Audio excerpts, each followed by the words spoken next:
നമ്മൾ first എയ്ഡിന്റെ class start ചെയ്യാണ്. അപ്പൊ ഇന്ന് ഫസ്റ്റ് എയ്ഡിൽ കുറച്ച് നമ്മൾ ആ ഒരു ചാപ്റ്ററിന്റെ സ്റ്റാർട്ടിങ്ങിലല്ലേ എന്താണ് ഫസ്റ്റ് എയ്ഡ് കിറ്റ്, എന്തൊക്കെയാണ് ഫസ്റ്റ് എയ്ഡിൽ കുറച്ച് കാര്യങ്ങൾ, അങ്ങനത്തതൊക്കെയാണ് ഇന്ന് മെയിൻ ആയിട്ട് ക്ലാസ്സിൽ ഉദ്ദേശിക്കുന്നത്. അപ്പൊ ഈ ഭാഗത്തുനിന്ന് നമുക്ക് എന്താണ് കുറച്ച് തിയറിറ്റിക്കൽ പോർഷൻസ് തന്നെയാണ് ഇന്ന് കൂടുതൽ കുറച്ച് കവർ ചെയ്യാൻ. കൂടുതലായിട്ടും ഫസ്റ്റ് എയ്ഡിൽ നമുക്ക് ക്വസ്റ്റ്യൻ വരുന്ന പോർഷൻ വരുന്നത് ഒന്ന് ആ വൈറ്റൽ സയൻസിന്റെ അവിടെ, അത് ഇന്ന് കവർ ചെയ്യും. അവിടെ എന്തായാലും ഒന്ന് ഇമ്പോർട്ടന്റ് ആയിട്ട് നോക്കി വെക്കാം. അതേപോലെ തന്നെ നമ്മൾ ഷോക്ക്, ഹെമറേജ്, വൂണ്ട് ആ ഭാഗങ്ങളിൽ എടുക്കുമ്പോൾ കുറച്ചും കൂടി ഇമ്പോർട്ടൻസ് കൊടുക്കുക. പിന്നെ നമ്മൾ FMT അതായത് മറ്റേ ഫോറൻസിക്കിന്റെ പാർട്ടിൽ വരുന്ന സമയത്താണ് കുറച്ചും കൂടി നമുക്ക് ക്വസ്റ്റ്യൻ ബേസ്ഡ്, അതായത് 1 വേർഡ് ക്വസ്റ്റ്യൻസ് ആയിട്ട് നമ്മൾ ആ ഒരു 50 ക്വസ്റ്റ്യൻസ് പറഞ്ഞിട്ടുണ്ടായിരുന്നതാണ്. അപ്പൊ ആ ഒരു പറയുന്നത് ഇപ്പൊ ക്ലാസ് എടുക്കുന്ന സമയത്തൊക്കെ കുറച്ച് ക്വസ്റ്റ്യൻസ് നമ്മൾ പറയുന്നുണ്ട്. അപ്പൊ ആ ഒരേ ടൈപ്പിലുള്ള കുറച്ച് ക്വസ്റ്റ്യൻസ് തന്നെ ആയിരിക്കും ഇതിൽ നിന്ന് നമുക്ക് എക്സാമിൽ വരിക. അപ്പൊ എന്താണ് ആരോപോസിൻ, എന്താണ് അല്ലെങ്കിൽ എന്താണ് മറ്റേ യൂണിവേഴ്സൽ ആന്റിഡോട്ട്, അങ്ങനത്തെ ക്വസ്റ്റ്യൻസ് ഒക്കെയാണ് കൂടുതലായിട്ടും എക്സാം വ്യൂവിൽ കണ്ടിട്ടുള്ളത്. അപ്പൊ ഫസ്റ്റ് എയ്ഡിൽ നമ്മൾ കുറച്ച് കാര്യങ്ങൾ എന്താണ് തിയററ്റിക്കൽ ആയിട്ടുള്ളതാണ് ഫസ്റ്റ് പറയുന്നത്. അപ്പൊ ഇന്ന് മെയിനായിട്ട് ഇതിൽ ഡീൽ ചെയ്യുന്നത് ഫസ്റ്റ് എയ്ഡ് എന്ന് പറഞ്ഞാൽ ഫസ്റ്റ് ചാപ്റ്ററിൽ ഉദ്ദേശിക്കുന്നതൊക്കെയാണ് എയിംസ് ആൻഡ് ഒബ്ജക്റ്റീവ്സ് എന്താ, അതിന്റെ മെയിനായിട്ട് അതിന്റെ ഡെഫിനിഷൻ എന്താ, പ്രിൻസിപ്പിൾസ് എന്താ, എന്തൊക്കെയാണ് ഒരു ഫസ്റ്റ് എയ്ഡിന്റെ ഗോൾഡൻ റൂള്, ഫസ്റ്റ് എയ്ഡിന്റെ കിറ്റിൽ എന്തൊക്കെയാണ് മെയിൻ ആയിട്ട് വേണ്ടത്. അപ്പൊ ഇതൊരു തുടക്കമായിട്ട് എന്നുള്ള രീതിയിൽ കുറച്ച് പറയണം കേട്ടോ. അപ്പൊ ഒരു ഫസ്റ്റ് എയ്ഡ് എന്ന് പറഞ്ഞാൽ അതിന്റെ ഒരു ഡെഫിനിഷൻ എന്ന് പറഞ്ഞാൽ temporary and immediate treatment given to a person who is injured or suddenly becomes ill using facilities or material available at that time before regular medical help is imparted. നമ്മളത് അങ്ങനെ definition കാണാതെ അത് പറഞ്ഞിട്ടുണ്ടായിരുന്നു അല്ലെ. അപ്പൊ ഇതിൽ എന്താ വെച്ചാൽ ഒരു ടെമ്പററി അതേപോലെ ഒരു ഇമ്മീഡിയറ്റ് ട്രീറ്റ്മെന്റ് നമ്മളൊരു പേഴ്സണ് കൊടുക്കുകയാണ്. അയാളൊരു ഇഞ്ചേർഡ് ആണ്, അല്ലെങ്കിൽ ഒരു സഡൻലി പെട്ടെന്നൊരു ഇൽനെസ് അല്ലെങ്കിൽ പെട്ടെന്നൊരു അൺകോൺഷ്യസ്നെസ് വന്നതാണ്. അപ്പൊ ആ സമയത്ത് നമ്മുടെ കയ്യിലെ അല്ലെങ്കിൽ അവിടെ നമുക്ക് ഫെസിലിറ്റീസ് അവൈലബിൾ ആയിട്ടുള്ളതോ അല്ലെങ്കിൽ മെറ്റീരിയൽ അവൈലബിൾ ആയിട്ടുള്ളതോ ഉള്ളത് കൊണ്ട് നമ്മൾ കൊടുക്കുന്ന ഒരു മെഡിക്കൽ ഹെൽപ്പാണ്. അതായത് ഒരു റെഗുലർ ആയിട്ടുള്ള ഒരു മെഡിക്കൽ ഹെൽപ്പ് അല്ലെങ്കിൽ ഒരു ആംബുലൻസ് അല്ലെങ്കിൽ ഒരു ഹോസ്പിറ്റലിലേക്ക് നമ്മൾ എത്തുന്നതിന് മുന്നേ ചെയ്യുന്ന കുറച്ച് കാര്യങ്ങളാണ് നമ്മൾ അതിന്റെ ഫസ്റ്റ് എയ്ഡ് എന്നുള്ള ഡെഫിനിഷൻ കൊണ്ട് ഉദ്ദേശിക്കുന്നത് കേട്ടോ. പിന്നെ എന്തായാലും ഈ ഒരു ഇതിലേക്ക് എത്തുമ്പോൾ ഇതിന്റെ ഒരു ഹിസ്റ്ററി എന്താണെന്നുണ്ടാവുമല്ലോ. അപ്പൊ ഇത് എവിടെ നിന്നാണ് ഇങ്ങനെ ഒരു ഫസ്റ്റ് എയ്ഡിലേക്ക് എത്തിയത് അല്ലെങ്കിൽ ഇതിന്റെ റെക്കോർഡിക്കൽ ഇതിൽ എന്തൊക്കെയാണെന്നുള്ളത് ജസ്റ്റ് ഒന്ന് കവർ ചെയ്യുന്നു മാത്രമേ ഉള്ളൂ. ഈ നമ്മളിപ്പോ അറിയപ്പെടുന്ന ഒരു ഫസ്റ്റ് എയ്ഡ് അതിന്റെ സ്കിൽസ് ഒക്കെ തന്നെ നമ്മൾ എത്തുന്നതിന്റെ മുന്നേ ഹിസ്റ്ററിയിൽ പറയുന്ന സമയത്ത്, ഒരു വാറിന്റെ സമയത്ത് അല്ലെങ്കിൽ ഒരു ട്രോമാറ്റിക്കോ മെഡിക്കൽ കേസോ അങ്ങനെ എന്തെങ്കിലും ഒരുപാട് ആൾക്കാർക്ക് വരുന്ന സമയത്ത് അവർക്കൊരു ഹെൽപ്പ് കൊടുക്കണം എന്നുള്ളതിനാണ് ഈ ഫസ്റ്റ് എയ്ഡ് എന്നുള്ളൊരു കൺസെപ്റ്റ് വന്നത്. ഫസ്റ്റ് ഇതിന് തന്നെ ഒരു ഈ ക്ലാസിക്കൽ ഗ്രീക്ക് ലിറ്ററേച്ചറിലും അതേപോലെ ഇതിലൊക്കെയാണ് പറയുന്നുണ്ട് ബാൻഡേജിങ്, ബാറ്റിൽ വൂൺസിലൊക്കെ ബാൻഡേജിങ് യൂസ് ചെയ്തെന്ന് പറയുന്നുണ്ട്. അപ്പൊ അങ്ങനെ പിന്നെ റോമൻ ആർമിയിലൊക്കെ ഫസ്റ്റ് എയ്ഡിന്റെ കുറച്ച് കാര്യങ്ങളൊക്കെ ചെയ്തിരുന്നു. അതൊക്കെയാണ് അങ്ങനത്തെ റെഫറൻസ് നമുക്ക് മുന്നേ കിട്ടിയത്. അപ്പൊ അതിൽ നിന്നൊക്കെയാണ് ഈ ഒരു ഫസ്റ്റ് എയ്ഡ് എന്നുള്ളൊരു ഇപ്പൊ നമ്മൾ ഡെവലപ്പ് ചെയ്ത സ്കിൽഡ് ആയിട്ടുള്ള ഒരു ടീമാണല്ലോ ഇപ്പൊ വർക്ക് ചെയ്യുന്നത്, അതിലേക്ക് എത്തിപ്പെട്ടത്. അപ്പോൾ നമ്മൾ എപ്പോഴും ഇത് ഫാദർ ഓഫ് ഫസ്റ്റ് എയ്ഡ് എന്നാണ് ഫുൾ കേട്ടോ. അവിടെ എന്തോ ടൈപ്പ് ചെയ്തപ്പോൾ മാറി കാണാതായതാട്ടോ. അപ്പോൾ ഇത് നമ്മളിപ്പോ ഇങ്ങനെ ഫാർമക്കോപ്പിയുടെ ഫാദർ, അതേപോലെ തന്നെ ഇന്ത്യൻ ഫാർമക്കോപ്പിയുടെ ഫാദർ, മൊത്തമായിട്ടുള്ള ഫാർമക്കോപ്പിയുടെ ഫാദർ, പിന്നെ അതേപോലെ അനാട്ടമിന്റെ ഫാദർ, ഇങ്ങനെ കുറെ ഫാദേഴ്സിനെ പഠിക്കണ്ടല്ലേ. അതേപോലെ ഒരു ഫാദറാണ് ഫാദർ ഓഫ് ഫസ്റ്റ് എയ്ഡ്. അപ്പൊ അത് ഫ്രെഡറിക് വോൺ എസ്മാർക്ക് ആണ്. ഒരു മുന്നത്തെ ഒരു ക്വസ്റ്റ്യൻ ഉണ്ടായിരുന്നു, അതുകൊണ്ട് തന്നെയാണ് ഇപ്പൊ ഞാൻ ആഡ് ചെയ്തിട്ടത്. ഫാദർ ഓഫ് ഫസ്റ്റ് എയ്ഡ് ആരാണ് അല്ലെങ്കിൽ അതിന്റെ ഇൻവെന്റർ ആരാണ്. അപ്പൊ അതെപ്പോഴും നമുക്ക് നോക്കാം. ഇങ്ങനെയൊക്കെ ഒരു ഇത് എത്തുമ്പോൾ അതിനൊരു ഇതിനെ മുന്നിൽ നിന്നൊരാൾക്കാരുണ്ടാവുന്നത്. അപ്പൊ ഈ ഫാദർ ഓഫ് ഫസ്റ്റ് എയ്ഡ് എന്ന് പറഞ്ഞത് ഫ്രെഡറിക് വോൺ എസ്മാർക്ക് ആണ്. ഈ എസ്മാർക്ക് എന്നുള്ളത് പേര് കിട്ടിയാൽ മതി. അപ്പൊ ഇത് റോമൻ മിലിറ്ററിയിലൊക്കെ തന്നെ ഇതിന് റെഫറൻസ് കൊടുത്തിട്ടുണ്ട്. കാരണം എന്താ വെച്ചാൽ ഫസ്റ്റ് എയ്ഡിന്റെ പ്രാക്ടീസ് വാറിന്റെ സമയത്തൊക്കെ ഇത് ചെയ്തിട്ടുണ്ടായിരുന്നു. അപ്പൊ ഇയാള് എന്താ വെച്ചാൽ ഈ ഒരു സർജൻ, ഇയാൾ ശരിക്കും ഒരു സർജൻ ആയിട്ടാണ് പിന്നെ വന്നത്. അപ്പൊ ആംബുലൻസ്, ഹോസ്പിറ്റൽസ് ഇതിലൊക്കെ തന്നെ ഈ ഒരു ഫസ്റ്റ് എയ്ഡിന്റെ കുറച്ച് കാര്യങ്ങൾ അഡോപ്റ്റ് ചെയ്തതായിട്ട് കാണിക്കുന്നുണ്ട്. പിന്നെ ഇയാളുടെ തന്നെ ഒരു ഇത് പറയുന്നുണ്ട്, എസ്മാർക്ക് ബാൻഡേജ് തന്നെയാണ് അതിനെ പറയുന്നത്. പിന്നെ ആർട്ടിഫിഷ്യൽ റെസ്പിറേഷൻ ഒക്കെ ഡ്രൗണിങ് ആയിട്ട് കുറെ ഇത് സംഭവിച്ച സമയത്ത് ആർട്ടിഫിഷ്യൽ റെസ്പിറേഷൻ കൊടുത്തിരുന്നു എന്ന് പറഞ്ഞിട്ട് ഒരു വില്യം ഫോർഡ്കേനെ പറ്റിയിട്ട് ഇതില് ബുക്കുകളിലൊക്കെ പഴയ ലിറ്ററേച്ചറിൽ കിട്ടിയിട്ടുണ്ട്. അപ്പൊ ഇതൊക്കെയാണ് ഇതിൽ നമുക്ക് ഈ ഫാദറിനെ ഒന്ന് ആലോചിക്കുക. അപ്പൊ ഇതാണ് പറഞ്ഞത്. ഇപ്പൊ ഈ ആംബുലൻസ് കോഴ്സും ഇങ്ങനത്തതൊന്നും എത്തുന്നതിന് മുന്നേ തന്നെ എസ്മാർക്ക് ബാൻഡേജ് എന്ന് പറഞ്ഞിട്ടൊരു ബാൻഡേജ് ഉണ്ടായിരുന്നു. ഒരു 3 സൈഡിലുള്ള ഒരു ബാൻഡേജ്, നമ്മളിപ്പോ ഒരു ട്രയാങ്കുലർ ബാൻഡേജ് ഇപ്പൊ നമ്മൾ പഠിക്കുന്നുണ്ടല്ലോ. അപ്പൊ അതേപോലെ ഒരു 3 സൈഡഡ് ബാൻഡേജ് ആയിട്ടാണ് ഇതുള്ളത്. ആ ബാൻഡേജ് നമുക്ക് ഏത് രീതിയിലും വേണമെങ്കിലും യൂസ് ചെയ്യാമെന്ന് പറയണ്ടായിരുന്നു. അത് ഫോൾഡ് ചെയ്തിട്ട് അല്ലെങ്കിൽ ഓപ്പൺ ചെയ്തിട്ടോ അങ്ങനെയൊക്കെ തന്നെ നമുക്കത് അവർ പറയുന്നത് 32 ഡിഫറെന്റ് വേസിൽ അത് അപ്ലൈ ചെയ്യാൻ പറ്റിയിരുന്നു. അപ്പൊ അത്രക്കും അതില് അയാള് വെൽ ഡെവലപ്ഡ് ആയിട്ട് കാര്യങ്ങൾ അന്നേ ചെയ്തിട്ടുണ്ടെന്നാണ്. അതിന്റെ ഒരു ഇത് കാര്യങ്ങളായിട്ടാണ് ഇപ്പൊ നമ്മളിപ്പോ യൂസ് ചെയ്യുന്ന ബാൻഡേജുകളും കാര്യങ്ങളൊക്കെ വന്നത്. ഇനി നമ്മള് പ്രോപ്പർ ചാപ്റ്ററിലേക്ക് പോവാണ്. ഇത്രയും നമ്മൾ അതിന്റെ ഒരു ഹിസ്റ്ററി എന്നുള്ളത് എസ് മാർക്കിനെ പറ്റിയിട്ട് ഒരു ക്വസ്റ്റ്യൻ കണ്ടുകൊണ്ട് ജസ്റ്റ് അതൊക്കെ ഒന്ന് ആഡ് ചെയ്തിട്ടതാണ്. ഇനി നമ്മൾ അതിന്റെ പ്രോപ്പർ ഇപ്പൊ ഡെഫിനേഷൻ പറഞ്ഞു, അത് കഴിഞ്ഞാൽ ഒബ്ജക്റ്റ്.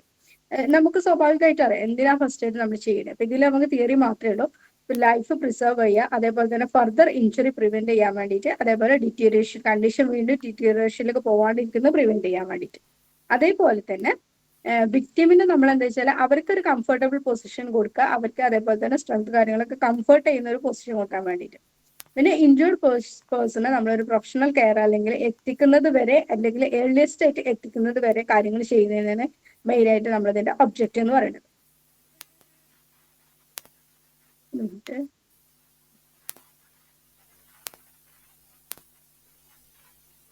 പിന്നെ അപ്പൊ നമ്മൾ ലൈഫ് പ്രിസർവ് ചെയ്യാന്ന് പറയുമ്പോൾ 3 കാര്യങ്ങളാണ് വേണ്ടത്. ABC എന്നുള്ള ഓർഡറിൽ ഫസ്റ്റ് എയർവേ ക്ലിയർ ചെയ്യണം, അതേപോലെ തന്നെ ബ്രെത്തിങ്ങിന്റെ ഭാഗങ്ങളൊക്കെ ക്ലിയർ ചെയ്യുക, പിന്നെ സർക്കുലേഷൻ. ഇതിലൊക്കെ എന്തെങ്കിലും കാര്യങ്ങൾ എന്തെങ്കിലും ഒബ്സ്ട്രക്ഷൻ ഉണ്ടെങ്കിൽ അത് ക്ലിയർ ചെയ്യാന്നുള്ളതാണ് ഫസ്റ്റ് ഉദ്ദേശിക്കുന്നത്.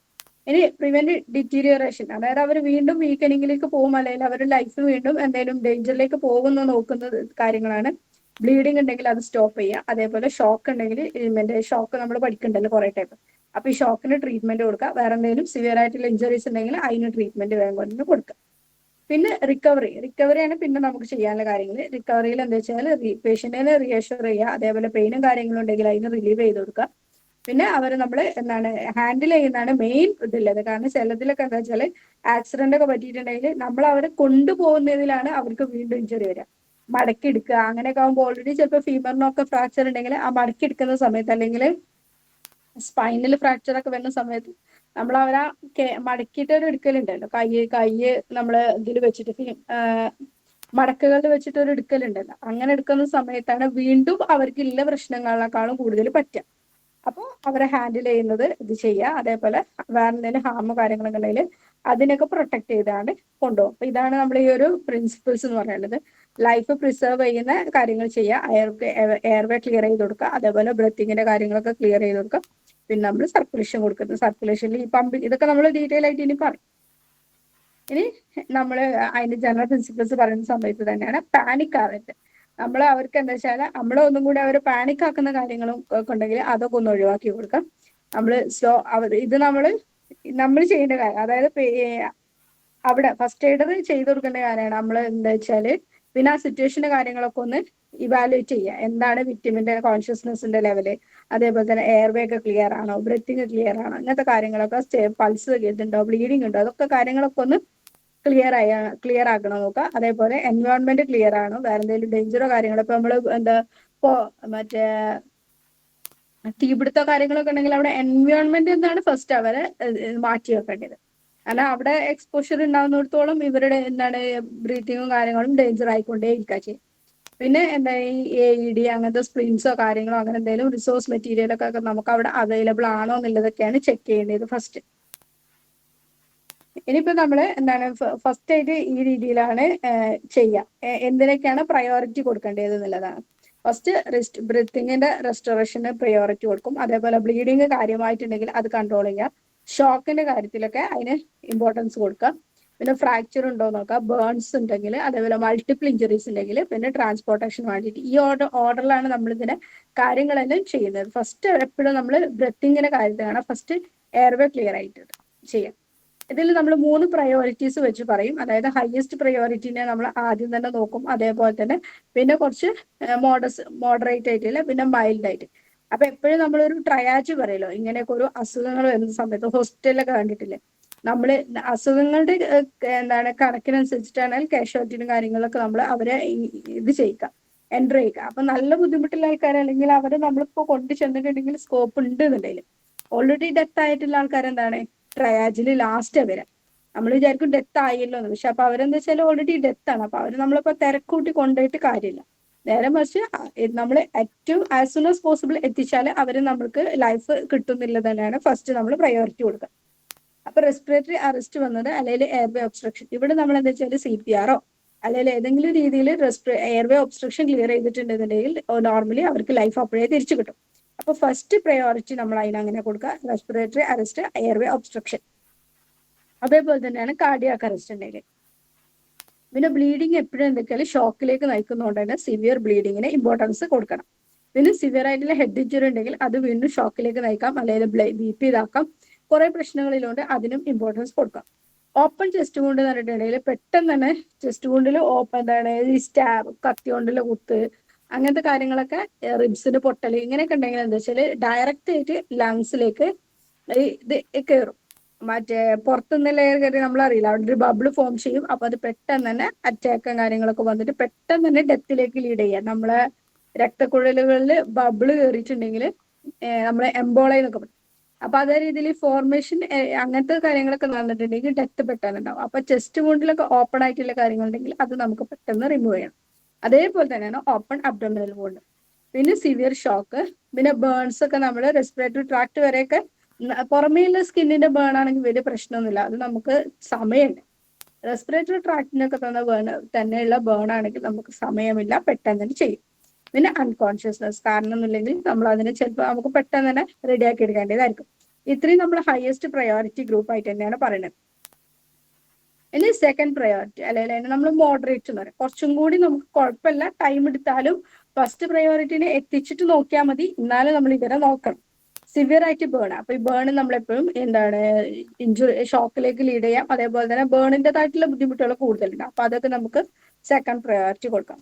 പിന്നെ injury to spine, severe bleeding നമ്മൾ മറ്റൊരു പറഞ്ഞിരുന്നു, അതുകൊണ്ട് തന്നെ ഇവിടെ മോഡറേറ്റ് ബ്ലീഡിങ്. പേഷ്യന്റിന് കോൺഷ്യസ് ആണ്, പക്ഷെ ഹെഡ് ഇഞ്ചുറി ഉണ്ട്. അപ്പൊ നമുക്ക് ഒന്നും കൂടി വേഗം കൊണ്ടുപോയാലും ചിലപ്പോൾ അവരെ നമുക്ക് ലൈഫ് ഒന്നും കൂടി പ്രിസർവ് ചെയ്യാൻ പറ്റും. പിന്നെ മൾട്ടിപ്പിൾ ഫ്രാക്ചർ, നമ്മൾ മറ്റൊരു എന്താണ് ഇഞ്ചുറി കാര്യങ്ങളൊക്കെ പറഞ്ഞിട്ടുണ്ടായിരുന്നു, പക്ഷെ ഇവിടെ മൾട്ടിപ്പിൾ ഫ്രാക്ചർ ഉണ്ടെങ്കിൽ അത് നമ്മൾ സെക്കൻഡ് പ്രയോറിറ്റിയാണ്. ലോവസ്റ്റ് പ്രയോറിറ്റി നമുക്ക് വലിയ പ്രശ്നമില്ല, മൈനർ ബ്ലീഡിങ് ഉണ്ട്, പിന്നെ അല്ലെങ്കിൽ മൈനർ ബേൺ ഉണ്ട്, പിന്നെ ഒബ്വിയസ് ഡെത്ത്. ഓൾവേസ് നമ്മൾ പറഞ്ഞു ട്രയാജില് ലാസ്റ്റ് ആയിട്ടാണ് ഡെത്ത് വരുന്നത്. അപ്പൊ അങ്ങനെയുള്ള ഒരു ഡെത്ത് നമ്മളെപ്പോഴും ബ്ലാക്ക് ആയിട്ട് തന്നെ പറഞ്ഞു.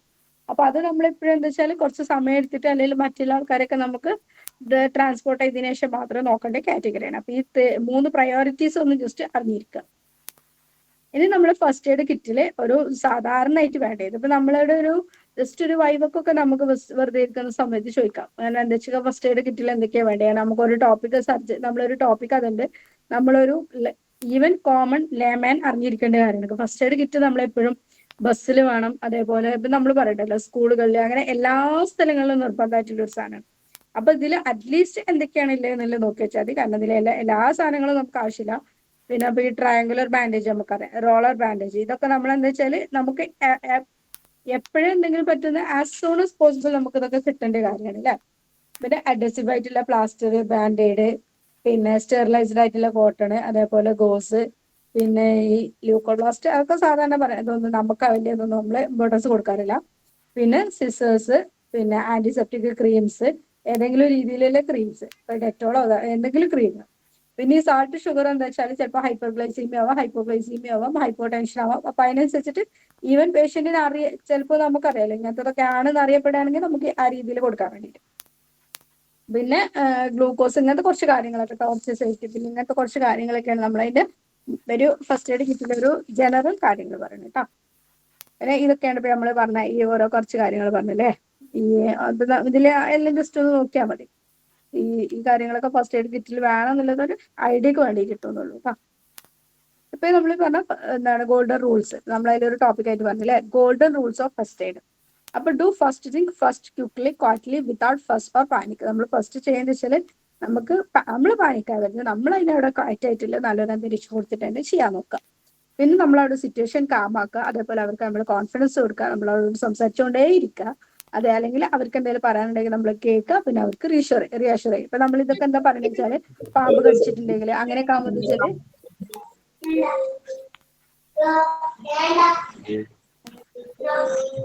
ഹലോ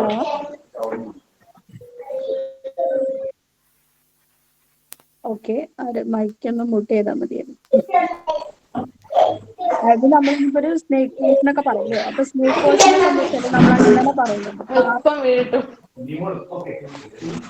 ഇപ്പം വീഴുണ്ണിയെ പാമ്പ് കടി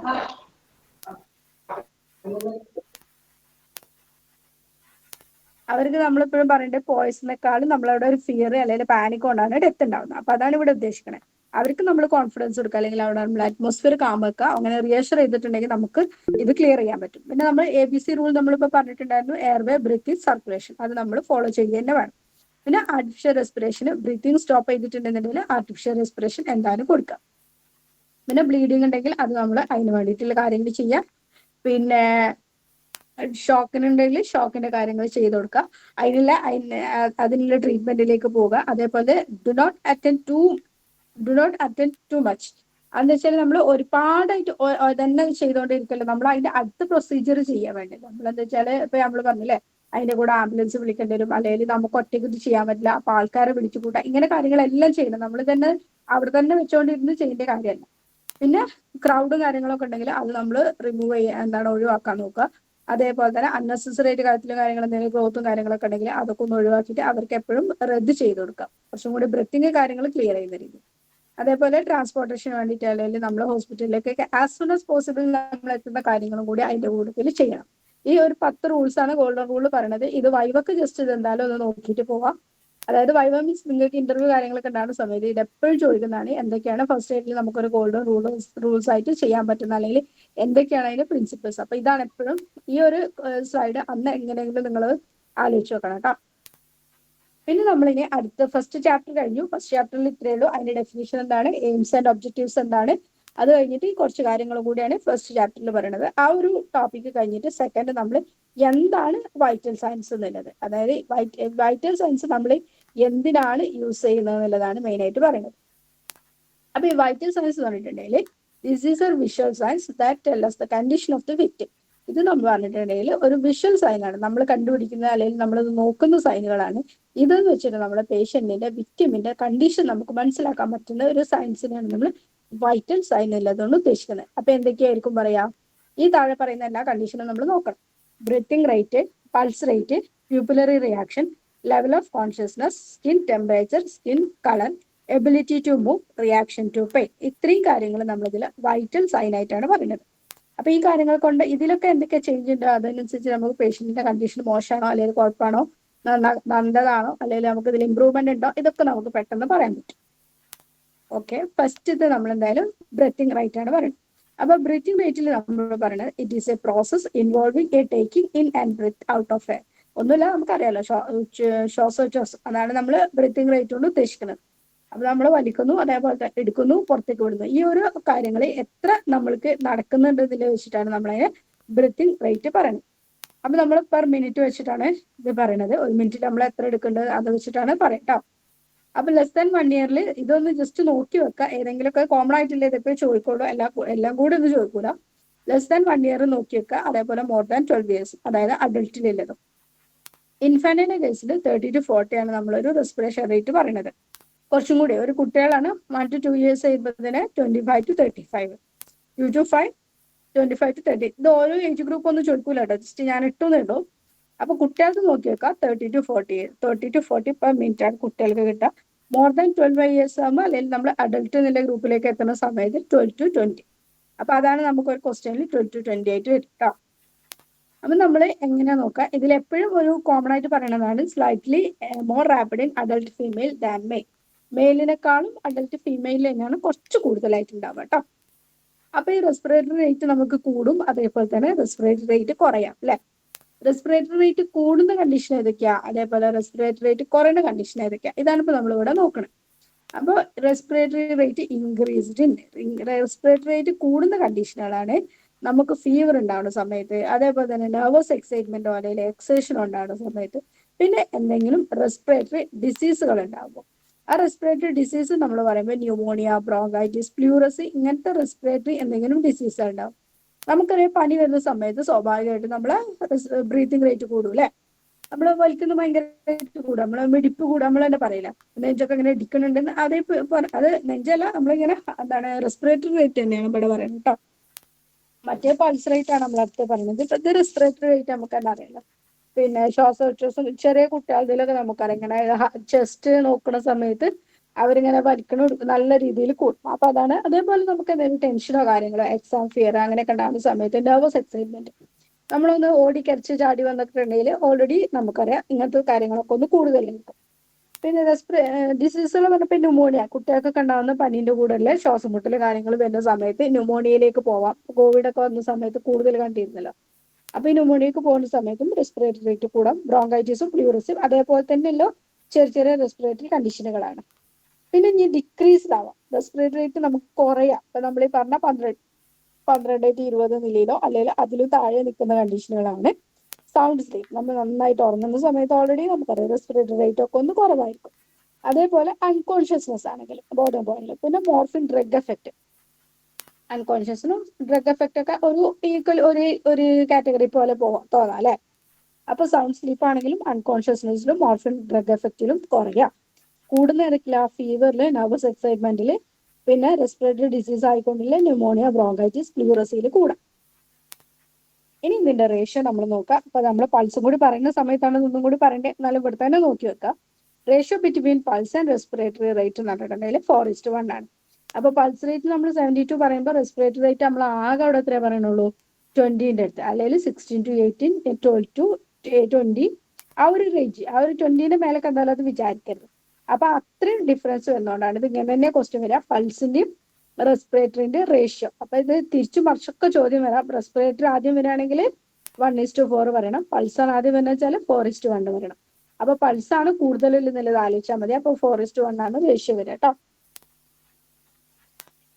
ഇനി നമ്മൾ ഒരു റെസ്പിറേറ്ററിന്റെ ഇത് പാറ്റേൺ നോക്കുകയാണെങ്കിൽ ഇതിൽ നിന്നൊന്നും ക്വസ്റ്റ്യൻ വരില്ല. ജസ്റ്റ് ഞാൻ ടെക്സ്റ്റിൽ ഉണ്ടായിക്കൊണ്ടും ടെക്സ്റ്റ് ഇല്ലാത്തവർക്ക് ഇതൊന്ന് റെഫർ ചെയ്യാൻ വേണ്ടി മാത്രം ഇതിൽ സ്ലൈഡ് അടിച്ചു കയറ്റിയത് തന്നെയാണ്. അപ്പൊ അതൊന്ന് നോക്കി വെക്കുകയാണ്. ഇങ്ങനെ ഒരു ടോപ്പിക് ഉണ്ടായിട്ട് എന്താ നമ്മൾ അറിഞ്ഞില്ല എന്നുള്ളത് പറയത്തല്ലോ. അപ്പൊ പാറ്റേൺ എന്ന് പറഞ്ഞിട്ടുണ്ടെങ്കിൽ നമ്മളൊരു എന്താണ് ഇങ്ങനെയൊക്കെ നമുക്കത് നമ്മളിപ്പോ വിഷ്വൽ സൈൻ ആണ് പറഞ്ഞത് അല്ലെ. അപ്പൊ ഒരു പേഷ്യന്റിന്റെ നമ്മൾ ജസ്റ്റ് നോക്കാണ്. അപ്പൊ നോക്കുന്ന സമയത്ത് റെസ്പിറേറ്ററി ഇപ്പൊ നമ്മളിങ്ങനെ നോക്കല്ലേ ചെയ്യാം. ജസ്റ്റ് ഇങ്ങനെ വലിക്കുന്നു എടുക്കുന്നു വെച്ചിട്ടാണ് നമ്മൾ ഒരു മിനിറ്റിൽ ഇവർ എത്ര വലിക്കുന്നുണ്ട് നോക്കിയിട്ടല്ലേ പറയുന്നത്. അപ്പൊ റാപ്പിഡ് ആയിട്ട് അല്ലെങ്കിൽ ഷാലോ, റാപ്പിഡ് ആണ് പെട്ടെന്ന് പെട്ടെന്നുണ്ട്. അതേപോലെ തന്നെ ഷാലോ ആയിട്ടുള്ള റെസ്പിറേഷൻ ആണ്. അങ്ങനെ ജസ്റ്റ് എടുക്കുന്നുള്ളൂ. അപ്പൊ അങ്ങനെ ആകുമ്പോൾ നമുക്ക് ഷോർട്ടില് അതേപോലെ ഷോക്കില് ഹാർട്ടിന് എന്തെങ്കിലും കംപ്ലൈന്റ് ഉണ്ടെങ്കിൽ ഹീറ്റ് എക്സോഷൻ വരുന്ന സമയത്ത് ഹാർട്ട് ഫെയിലിയർ വരുന്ന സമയത്ത് ഇതെല്ലാം നിങ്ങൾക്ക് പഠിക്കാനൊന്നും കഴിയൂല. എന്നാലും ഞാൻ ടെക്സ്റ്റിൽ ഉള്ളതുകൊണ്ടൊന്ന് വായിക്കണം. ഇനി ഡീപ്പ് ഗ്യാസ്പിംഗ് അല്ലെങ്കിൽ ലേബേർഡ് ആയിട്ടുള്ള ബ്രീത്തിങ്, അതായത് നമുക്ക് വലിക്കുന്നതിനെ മനസ്സിലാവുന്നുണ്ട്. നല്ലോണം ഉള്ളിലേക്ക് എടുത്തിട്ട് പിന്നെ പുറത്തേക്ക് ഇടും. നമ്മളിങ്ങനെ അറിയില്ല എംഫൈസിമയിലൊക്കെ പറയുന്ന പോലെ നല്ലോണം ഉള്ളിലേക്ക് എടുത്തിട്ട് പിന്നെ ഇടുക. അപ്പൊ അതായത് അവർക്ക് എയർ കിട്ടുന്നില്ല. അപ്പൊ എയർവേയിൽ എന്തെങ്കിലും ഒബ്സ്ട്രക്ഷൻ വരിക, അല്ലെങ്കിൽ ഹാർട്ടിന് ഫെയിലിയർ വരിക, ലങ്ങിന്റെ ഡിസീസുകൾ എന്തെങ്കിലും വരിക, ചെസ്റ്റിന് എന്തെങ്കിലും ഇഞ്ചുറികൾ വരിക, അല്ലെങ്കിൽ ഡയബറ്റിക് കോമ ഇങ്ങനെയൊക്കെ ഉണ്ടാവുന്ന സമയത്ത് എന്താ അവർ ഉള്ളിലേക്ക് എടുത്ത് പിന്നെ പുറത്തേക്ക് ഇടുക. അപ്പൊ അങ്ങനെ ഡീപ്പ് ഗ്യാസ്പിംഗ് ലേബേർഡ് ബ്രീത്തിങ് ആയിരിക്കും. ഇനി സ്നോറിങ് നമ്മൾ പറയുന്നത് സ്നോറിങ് നമ്മൾ ഉറക്കത്തിലൊക്കെ കൂർക്കം വലിക്കുന്ന പോലെയുള്ള റെസ്പിറേഷൻ ആണെങ്കിൽ സ്ട്രോക്കില് അല്ലെങ്കിൽ സ്കള്ളിന് എന്തെങ്കിലും ഫ്രാക്ചർ ഉണ്ടെങ്കിൽ പിന്നെ ഡ്രഗോ ആൽക്കഹോളോ അങ്ങനെ എന്തെങ്കിലും അബ്യൂസ് ഉണ്ടെങ്കിൽ വരാം. ഇനി ക്രോവിങ് റെസ്പിറേഷൻ നമ്മൾ കാക്കേന്റെ ഒക്കെ പോലെ ക്രോവിങ് ആയിട്ടുള്ള റെസ്പിറേഷൻ ആണെങ്കിൽ എയർവേക്ക് എന്തെങ്കിലും ഒബ്സ്ട്രക്ഷൻ വരാം, അല്ലെങ്കിൽ ലങ്ങിന് എന്തെങ്കിലും ഡിസീസ് വരാം. ഗേർഗ്ലിംഗ് റെസ്പിറേഷനും അതേപോലെ തന്നെ സെയിം കണ്ടീഷൻ. പിന്നെ കഫിംഗ് ബ്ലഡ്. അപ്പൊ നമ്മൾ റെസ്പിറേഷൻ പറയുമ്പോൾ എപ്പോഴും അതിന് വരുന്ന സ്പ്യൂട്ടം കൂടി നോക്കും അല്ലെ. അപ്പൊ നമ്മൾ ബ്ലഡ് ഒക്കെ തുപ്പുന്നുണ്ടെങ്കിൽ എന്തായിരിക്കും ചെസ്റ്റിന് എന്തെങ്കിലും വൂണ്ട് വരാം, അല്ലെങ്കിൽ റിബ്സിന് എന്തെങ്കിലും ഫ്രാക്ചർ ഉണ്ടെങ്കിൽ പിന്നെ പങ്ക്ചേർഡ് ലങ്ങിൽ അങ്ങനെ എന്തെങ്കിലും പങ്ക്ചർ വരാം. അതേപോലെ ഇന്റേണൽ ഓർഗൻസിൽ എന്തെങ്കിലും ഇഞ്ചുറീസ് വരാം. ഇങ്ങനെയൊക്കെ ഉണ്ടെങ്കിൽ എന്തായിക്കാരം നമുക്ക് ബ്ലഡിൽ കഫ് ചെയ്യുന്ന സമയത്ത് ബ്ലഡും കൂടി കിട്ടാം. അപ്പൊ ഇതൊരു ഒരു ഒബ്സർവേഷൻ പറഞ്ഞതാണ്. ഇത്ര ഉണ്ടെന്നൊന്ന് ജസ്റ്റ് നോട്ട് ചെയ്യാൻ വേണ്ടിയിട്ട്. ഇനി നമ്മൾ ബ്രെത്തിങ്ങിന്റെ പാറ്റേൺ നമ്മൾ പറഞ്ഞ പോലെ എന്താണ് ടാക്കിപ്നി, എന്താണ് ബ്രാഡിപ്നി, എന്താണ് എന്നൊക്കെ പറഞ്ഞു. അപ്പൊ ജസ്റ്റ് ഒന്ന് ഇതും കൂടി ഒന്ന് നോക്കി വെക്കാം. അപ്പൊ പാറ്റേണിൽ നമ്മളിപ്പോ പറഞ്ഞ യൂപ്നിയ എന്ന് പറഞ്ഞാൽ നമ്മൾ നോർമലി പറയണത് നോർമൽ ആയിട്ടുള്ള ബ്രീത്തിങ്ങിന്റെ റേറ്റിനെയും അതിന്റെ പാറ്റേണിനെയാണ് നമ്മൾ എന്ത് പറയണത് യൂപ്നിയ. അപ്പൊ അതിന്റെ പാറ്റേൺ നോക്കാം. ജസ്റ്റ് സാധാരണ പോലെ അല്ലെ നോർമലായിട്ട് നമ്മൾ എടുക്കുന്നു പുറത്തേക്ക് ഇടുന്നു അതേ രീതിയിൽ കണ്ടിന്യൂ ചെയ്യുന്നു. ഇനി ടാക്കിപ്നിയ പറഞ്ഞാൽ എന്താണ് ഇൻക്രീസ്ഡ് റെസ്പിറേറ്ററി റേറ്റിനെയാണ് നമ്മൾ ടാക്കിപ്നിയ പറയുന്നത്. അപ്പൊ നമ്മൾ പറഞ്ഞില്ലേ ഫീവറില് നെർവസ് എക്സൈറ്റ്മെന്റ് അങ്ങനെയൊക്കെ പറഞ്ഞ പോലെ തന്നെ അതിനെയാണ് നമ്മൾ ടാക്കിപ്നിയ എന്ന് പറയുന്നത്. അപ്പൊ അത് ഈ പിക്ചർ നോക്കിയാൽ തന്നെ മനസ്സിലാവും, ആ പാറ്റേൺ നോക്കിയാൽ തന്നെ മനസ്സിലാവും ബ്രീത്തിങ്ങിന്റെ റേറ്റ് കൂടുതലാണ്. ഓരോ ഇത് വരുന്നതും അടുപ്പിച്ചാണ് വരുന്നത് അല്ലെ. ഇനി ബ്രാഡിപ്നിയ എന്ന് പറഞ്ഞാൽ എന്തായി, ഡിക്രീസ്ഡ് റെസ്പിറേറ്ററി റേറ്റ് കുറവാണ്. അപ്പൊ നമ്മൾ ആ പിക്ചർ നോക്കിയാൽ തന്നെ ഓരോ വേവ് വരാനും സമയം എടുക്കുന്നുണ്ട് അല്ലെ. ഒരു വേവ് വന്ന് മറ്റൊടുത്ത ആ സമയത്ത് എന്തായി 3 വേവോ 4 വേവോ വന്നു അല്ലെ. അത്രയും സമയം എടുത്തിട്ടാണ് നെക്സ്റ്റ് വേവ്. ഇനി ആപ്നിയ എന്ന് പറഞ്ഞാൽ എന്തായിരിക്കും, ആബ്സെൻസ് ഓഫ് ബ്രീത്തിങ് ഇല്ല. അപ്പൊ നമ്മൾ നേരത്തെ പറഞ്ഞ പോലെ ബ്രീത്തിങ് വളരെ കുറവാണ്, അല്ലെങ്കിൽ നമ്മളൊരു മരിച്ചിട്ടുണ്ടെങ്കിൽ ആ ഒരു ഡെത്തിന്റെ ഒരു അവസ്ഥയിലേക്കും ആപ്നിയ. ഇനി ഹൈപ്പർപ്നിയ, അപ്പൊ increased depth and rate of the breathing, ഡെപ്തും കൂടുതലാണ് അതേപോലെ തന്നെ റേറ്റ് കൂടുതലാണ്. അപ്പൊ നമ്മൾ നോക്കുകയാണെങ്കിൽ സമയത്ത് നമ്മൾ നേരത്തെ പറഞ്ഞ പോലെ ഡീപ്പായിട്ട് എടുക്കുന്ന ബ്രീത്തിങ് ആണ് ഹൈപ്പർപ്നിയ. പിന്നെ ചെയിൻ സ്റ്റോക്ക് റെസ്പിറേഷൻ, അതൊന്നും നിങ്ങൾക്ക് അത്ര ക്വസ്റ്റ്യൻ ചോദിക്കൂല, എന്നാലും ജസ്റ്റ് അറിഞ്ഞിരിക്കാം. ചെയിൻ സ്റ്റോക്ക് റെസ്പിറേഷൻ എന്ന് പറഞ്ഞാൽ gradual increase and decrease in the respiration with periods of apnoea. പെട്ടെന്ന് കൂടും കുറയും, പിന്നെ കഴിഞ്ഞിട്ട് കുറച്ച് സമയം ഒരു ബ്രീത്തിങ് ഇല്ലാത്തൊരു കണ്ടീഷൻ വരും, വീണ്ടും ഇതേപോലെ കുറച്ച് കൂടി കുറയും, അങ്ങനെ ഉണ്ടാകുന്നത് തന്നെയാണ് നമ്മൾ ചെയിൻ സ്റ്റോക്ക് റെസ്പിറേഷൻ. പിന്നെ ബയോട്ട് എന്ന് പറഞ്ഞിട്ടുണ്ടെങ്കിൽ അബ്നോർമൽ പാറ്റേൺ ആയിരിക്കും, ചിലപ്പോൾ ഒരു ക്ലസ്റ്റർ ആയിട്ട് ഒരേപോലെ ഈക്വൽ ഡെപ്തിലും അതേപോലെ തന്നെ വരും. പിന്നെ കുറച്ച് കഴിഞ്ഞാൽ ഒരു ആപ്നിയന്റെ പീരീഡ് ഉണ്ടാവും, ഈക്വൽ ആയിട്ടായിരിക്കും വരുന്നത്, അതിനാണ് നമ്മൾ ബയോട്സ് ബ്രീത്തിങ് പറയുന്നത്. പിന്നെ കുസുമോൾസ് ബ്രീത്തിങ് എന്ന് പറഞ്ഞാൽ ടാക്കിപ്നിയ ആൻഡ് ഹൈപ്പർപ്നിയ, ടാക്കിപ്നിയും അതേപോലെ തന്നെ ഹൈപ്പറും കൂടി കൂടിയ ഒരു സാധനമാണ് കുസുമോൾ ബ്രീത്തിങ്. പിന്നെ അപ്നോസ്റ്റിക് എന്ന് പറഞ്ഞിട്ടുണ്ടെങ്കിൽ നമ്മൾ എന്താണ് ഇതിലൊക്കെ മെഡുല്ലയിലോ പോൺസിലൊക്കെ കംപ്ലൈന്റ് ഉണ്ടാവുന്ന സമയത്ത് വരുന്നതാണ് അപ്നിസ്റ്റിക് ബ്രീത്തിങ്. അത് ഇതേപോലെ തന്നെയാണ്, ഇൻക്രീസ്ഡ് ഫേസ് കൂടുതലായിരിക്കും, അതേപോലെ തന്നെ പുറത്തേക്ക് വിടുന്ന സമയം കുറെ കൂടുതലായിരിക്കും. അത്ര ഡീറ്റെയിൽ ആയിട്ട് പോകും. ഇനി ഒരു ഇതാണ് ഹ്യൂമൻ റെസ്പിറേറ്ററി. നമ്മൾ നോക്കുന്ന സമയത്ത് നോർമൽ ബ്രീത്തിങ്ങിൽ എത്രയാണ് അഡൽട്ട് ഇതുണ്ടാവുക. അപ്പൊ എത്രയായിരിക്കും ഇതില്, വേഗം ആരെങ്കിലും ഒന്ന് ആൻസർ പറയൂ. 12 ബി അല്ലേ, 12 to 18 ബ്രെത്ത് പെർ മിനിറ്റ് എന്നുള്ളതാണ് നമ്മൾ അതിന്റെ ആൻസർ വരിക അല്ലെ. നമ്മളിപ്പോ പറഞ്ഞു ഇതെങ്ങനെയാണ് ഒരു ക്വസ്റ്റ്യന് വരിക. ഇനി നെക്സ്റ്റ് ആണ്, ഇപ്പൊ നമ്മൾ ബ്രെത്തിങ് കഴിഞ്ഞു, അത് കഴിഞ്ഞിട്ടുണ്ടെങ്കിൽ അടുത്തതാണ് പൾസ് റേറ്റ്. പൾസ് എന്താ, impulse transmitted to arteries by contraction of the left ventricle. നമുക്കറിയാം നമ്മുടെ ഹാർട്ടിന്റെ ലെഫ്റ്റ് വെൻട്രിക്കിൾ നിന്നാണ് ബ്ലഡ് പമ്പ് ചെയ്യുന്നത് അല്ലെ. അപ്പൊ ഈ ലെഫ്റ്റ് വെൻട്രിക്കിൾ നിന്നുള്ള ബ്ലഡ് ഓൾ ബോഡിയിലേക്ക് നമ്മൾ ആർട്ടറി വഴി ആണ് ഹാർട്ട് പമ്പ് ചെയ്യുന്നത്. അങ്ങനെ പമ്പ് ചെയ്യുന്ന ആർട്ടറി കൂടെയുള്ള ബ്ലഡിന്റെ ഒരു ഇമ്പൾസ് പമ്പ് ഒരു കൊടുക്കുമല്ലോ. ബ്ലഡ് ഇങ്ങനെ പമ്പ് ചെയ്യുന്ന സമയത്ത് ഇങ്ങനെ ആർട്ടറിയിൽ ഒരു വേവ് പോകുന്ന സമയത്ത് ഈ ഓരോ ബ്ലഡിന്റെ പാർട്ടുകൾ പോകുന്ന സമയത്ത് ഈ ആർട്ടറിയിൽ പോയിട്ട് ഒരു ടപ്പ് കൊടുക്കുക. ആ കൊടുക്കുന്ന സാധനത്തിനാണ് നമ്മൾ എന്ത് പറയാ, പൾസ് റേറ്റ് എന്ന് പറയുന്നത്. അപ്പൊ നമ്മള് റേഡിയൽസ് ഇവിടെ നോക്കൂലേ, വാച്ച് കെട്ടുന്നോട്ട് നമ്മൾ റിസ്റ്റിന്റെ അവിടെ നോക്കൂലോ. അപ്പൊ അതുപോലെ നോക്കണേനാണ് നമ്മൾ എന്ത് പറയുന്നത്, പൾസ് റേറ്റ്. സാധാരണയായിട്ട് ഇത്രയും സ്ഥലങ്ങളാണ് നമുക്ക് പൾസ് റേറ്റ് നോക്കാനുള്ളത്. ടെമ്പറൽസ് ഇതിൽ നോക്കാം. അപ്പൊ നമ്മൾ ഫോർഹെഡിൽ നമ്മൾ നോക്കുകയാണെങ്കിൽ ടെമ്പറൽ ഇതായിട്ടാണ് നോക്കുക, ടെമ്പറൽ ആർട്ടറി. അപ്പൊ ആ ഭാഗത്ത് നമ്മൾ ജസ്റ്റ് നിങ്ങൾ കൈ വെച്ച് നോക്കിയാൽ മതി. നെക്കിലാവുമ്പോൾ നമ്മൾ കരോട്ടിഡ് ആർട്ടറി. പിന്നെ നമ്മൾ ബ്രാക്കിയൽ, അപ്പൊ ഇന്നർ ആൻഡ് അപ്പർ ആമിൽ നമ്മൾ കൈയിന്റെ എൽബോന്റെ അവിടെ നോക്കുന്നതാണ് നമ്മൾ ബ്രാക്കിയൽ ആർട്ടറി. പിന്നെ റേഡിയൽ, കോമൺ ആയിട്ട് നമ്മൾ പറയുന്നത് എപ്പോഴും റേഡിയൽ ആണ്, റിസ്റ്റിൽ നോക്കുന്ന റേഡിയൽ ആർട്ടറിനെയാണ് നമ്മൾ പറയും. പിന്നെ ഗ്രോയിനിലാണെങ്കിൽ ഫിമോറൽ ആർട്ടറി നോക്കാം. പിന്നെ നീന്റെ ബാക്കിൽ നമ്മൾ നോക്കുന്നതാണ് പൊപ്ലീറ്റിയൽ ആർട്ടറിയാണ് നമ്മൾ നീന്റെ ബാക്കിലായിട്ട് നോക്കുന്നത്. അത് കഴിഞ്ഞിട്ട് നമുക്ക് എന്ത് ചെയ്യും, ഡോസാലിസ് പെഡിസ്, ടോപ്പ് ഓഫ് ദി ഫൂട്ടിൽ നമ്മൾ ആ ഒരു ഈ പിക്ചർ എല്ലാം കൊടുത്തിട്ടുണ്ട്, ജസ്റ്റ് ഒന്ന് നോക്കിയാൽ ഞാൻ വെറുതെ വായിക്കുന്നുണ്ട് കേട്ടോ. ഡോസാലിസ് പെഡിസ് ആണ് നമ്മൾ പെഡൽ പൾസ് ആയിട്ട് നോക്കുന്നത്.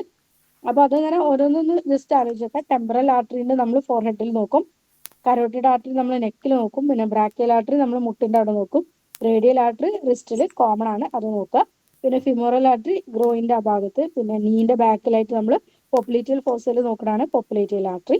അത് കഴിഞ്ഞിട്ട് നമ്മൾ ഈ പെഡൽ പൾസ് ആയിട്ട് കിട്ടുന്നതാണ് ഡോസാലിസ് പെഡിസ് ആർട്ടറി. അപ്പൊ നമ്മളിപ്പോ സിഗരറ്റ് സ്മോക്കിംഗ് കൂടുതലുള്ള ആൾക്കാർക്ക് അങ്ങനത്തെ വരുന്ന ഒരു കണ്ടീഷനുകൾ കേട്ടിട്ടുണ്ടാവും അല്ലെ, കാലിലേക്ക് രക്തോട്ടല്ല അങ്ങനെയൊക്കെ പറയാം. അപ്പൊ നമ്മൾ അങ്ങനത്തെ നമ്മൾ ബർഗസ് ഡിസീസ് ഒക്കെ പറയും. അപ്പൊ അതിലൊക്കെ നമ്മൾ ഈ കാലിന്റെ ഇതാണ് നോക്കുക, ഡോസാലിസ് പെഡിസ് ആർട്ടറിക്ക് പൾസേഷൻ ഉണ്ടോ ഇല്ലേ, അപ്പൊ എത്രത്തോളം അതിന്റെ പൾസ് നമുക്ക് കിട്ടുന്നുണ്ട്, എവിടെ വരെ കിട്ടുന്നുണ്ട്, അതൊക്കെ വെച്ചിട്ടാണ് ഇവരെ ഇപ്പൊ ഇതിൽ കണ്ടിട്ടില്ല മോഡലിലൊക്കെ നമ്മൾ കാല് മുറിച്ച് ഇതാണ്. അപ്പൊ എത്ര വരെ പൾസ് കിട്ടുന്നുണ്ട് അല്ലെങ്കിൽ എത്ര വരെ രക്തോട്ടം ഉണ്ട് നോക്കിയിട്ടാണ് ഈ ഇത് തീരുമാനിക്കുക. അപ്പൊ അതാണ് ഈ പൾസിന്റെ ഇമ്പോർട്ടൻസ്, എവിടെ വരെ നമുക്ക് കിട്ടുന്നുണ്ട് എന്നുള്ളത് നോക്കാൻ പറ്റും. അപ്പോൾ നമ്മൾ മറ്റീനെ പറഞ്ഞ പോലെ തന്നെ ഒരു ആവറേജ് റേറ്റ് തന്നെയാണ് ഇവിടെ നമ്മൾ നോക്കുക. ലെസ് ദാൻ 1 മന്ത് അല്ലെങ്കിൽ ലെസ് ദാൻ 1 മന്ത് ആണ് ഇവിടെ പറയുന്നത്. മറ്റേ നമ്മൾ 1 ഇയർ പറഞ്ഞു കൊടുത്ത് ഇവിടെ നമ്മൾ >1 month നോക്കണ ചെറിയ മക്കൾ. അപ്പൊ അത്രയും നമുക്ക് ഹാർട്ട് റേറ്റ് കൂടുതലായിരിക്കും. 120 to 160 വരെ നമുക്ക് കിട്ടാം. അത്രയും കൂടുതലായിരിക്കും കുട്ടികൾ കേട്ടോ. കുട്ടികൾ മീൻസ് അത്രയും ന്യൂ ബോൺ ആയിട്ടില്ല, ചെറിയ കുട്ടികൾ. പിന്നെ ഒരു 1 year വരെ കാറ്റഗറി തന്നെ നമുക്കൊരു 140 വരെ കിട്ടാം. പിന്നെ 2 years ഒക്കെ ആകുമ്പോഴത്തേന് അതൊരു 130 വരെ. പിന്നെ നമ്മൾ നോക്കുക എപ്പോഴും മോർ ദാൻ 12 yearsൽ അഡൽറ്റിന് നമ്മളിപ്പോൾ 60 to 100 ആണ് റേഞ്ച് പറയുന്നത്. നമ്മളൊരു 60ന്റെ താഴെ ആവുന്ന സമയത്ത് നമ്മൾ ബ്രാഡി കാർഡിയാനും 100 മേലെ ആവുന്ന സമയത്ത് നമ്മൾ ടാക്കി കാർഡിയാനും പറയും. അപ്പൊ ഇതാണ് അതിന്റെ ഇമ്പോർട്ടൻസ് ഉള്ളത്. മോർ ദാൻ 12 years അല്ലെങ്കിൽ അഡൽറ്റിൽ നമ്മളൊരു 60 to 100 ആണ് ഹാർട്ട് റേറ്റ് അല്ലെങ്കിൽ പൾസിന്റെ ആവറേജ് ആയിട്ട് പറയും. പിന്നെ പൾസ് മറ്റേ റെസ്പിറേറ്ററിനെ പോലെ തന്നെയാണ് pulse rate generally more frequent in females than in males. മെയിൽസിനെക്കാളും കുറച്ച് ഫ്രീക്വന്റ്ലി ഫീമെയിൽസിൽ കൂടും. അതേപോലെ തന്നെ during and after exertion, during digestion, mental excitement, ഈ സമയത്തൊക്കെ നമുക്ക് എന്തായിരിക്കും പൾസ് ഒന്ന് കൂടാം.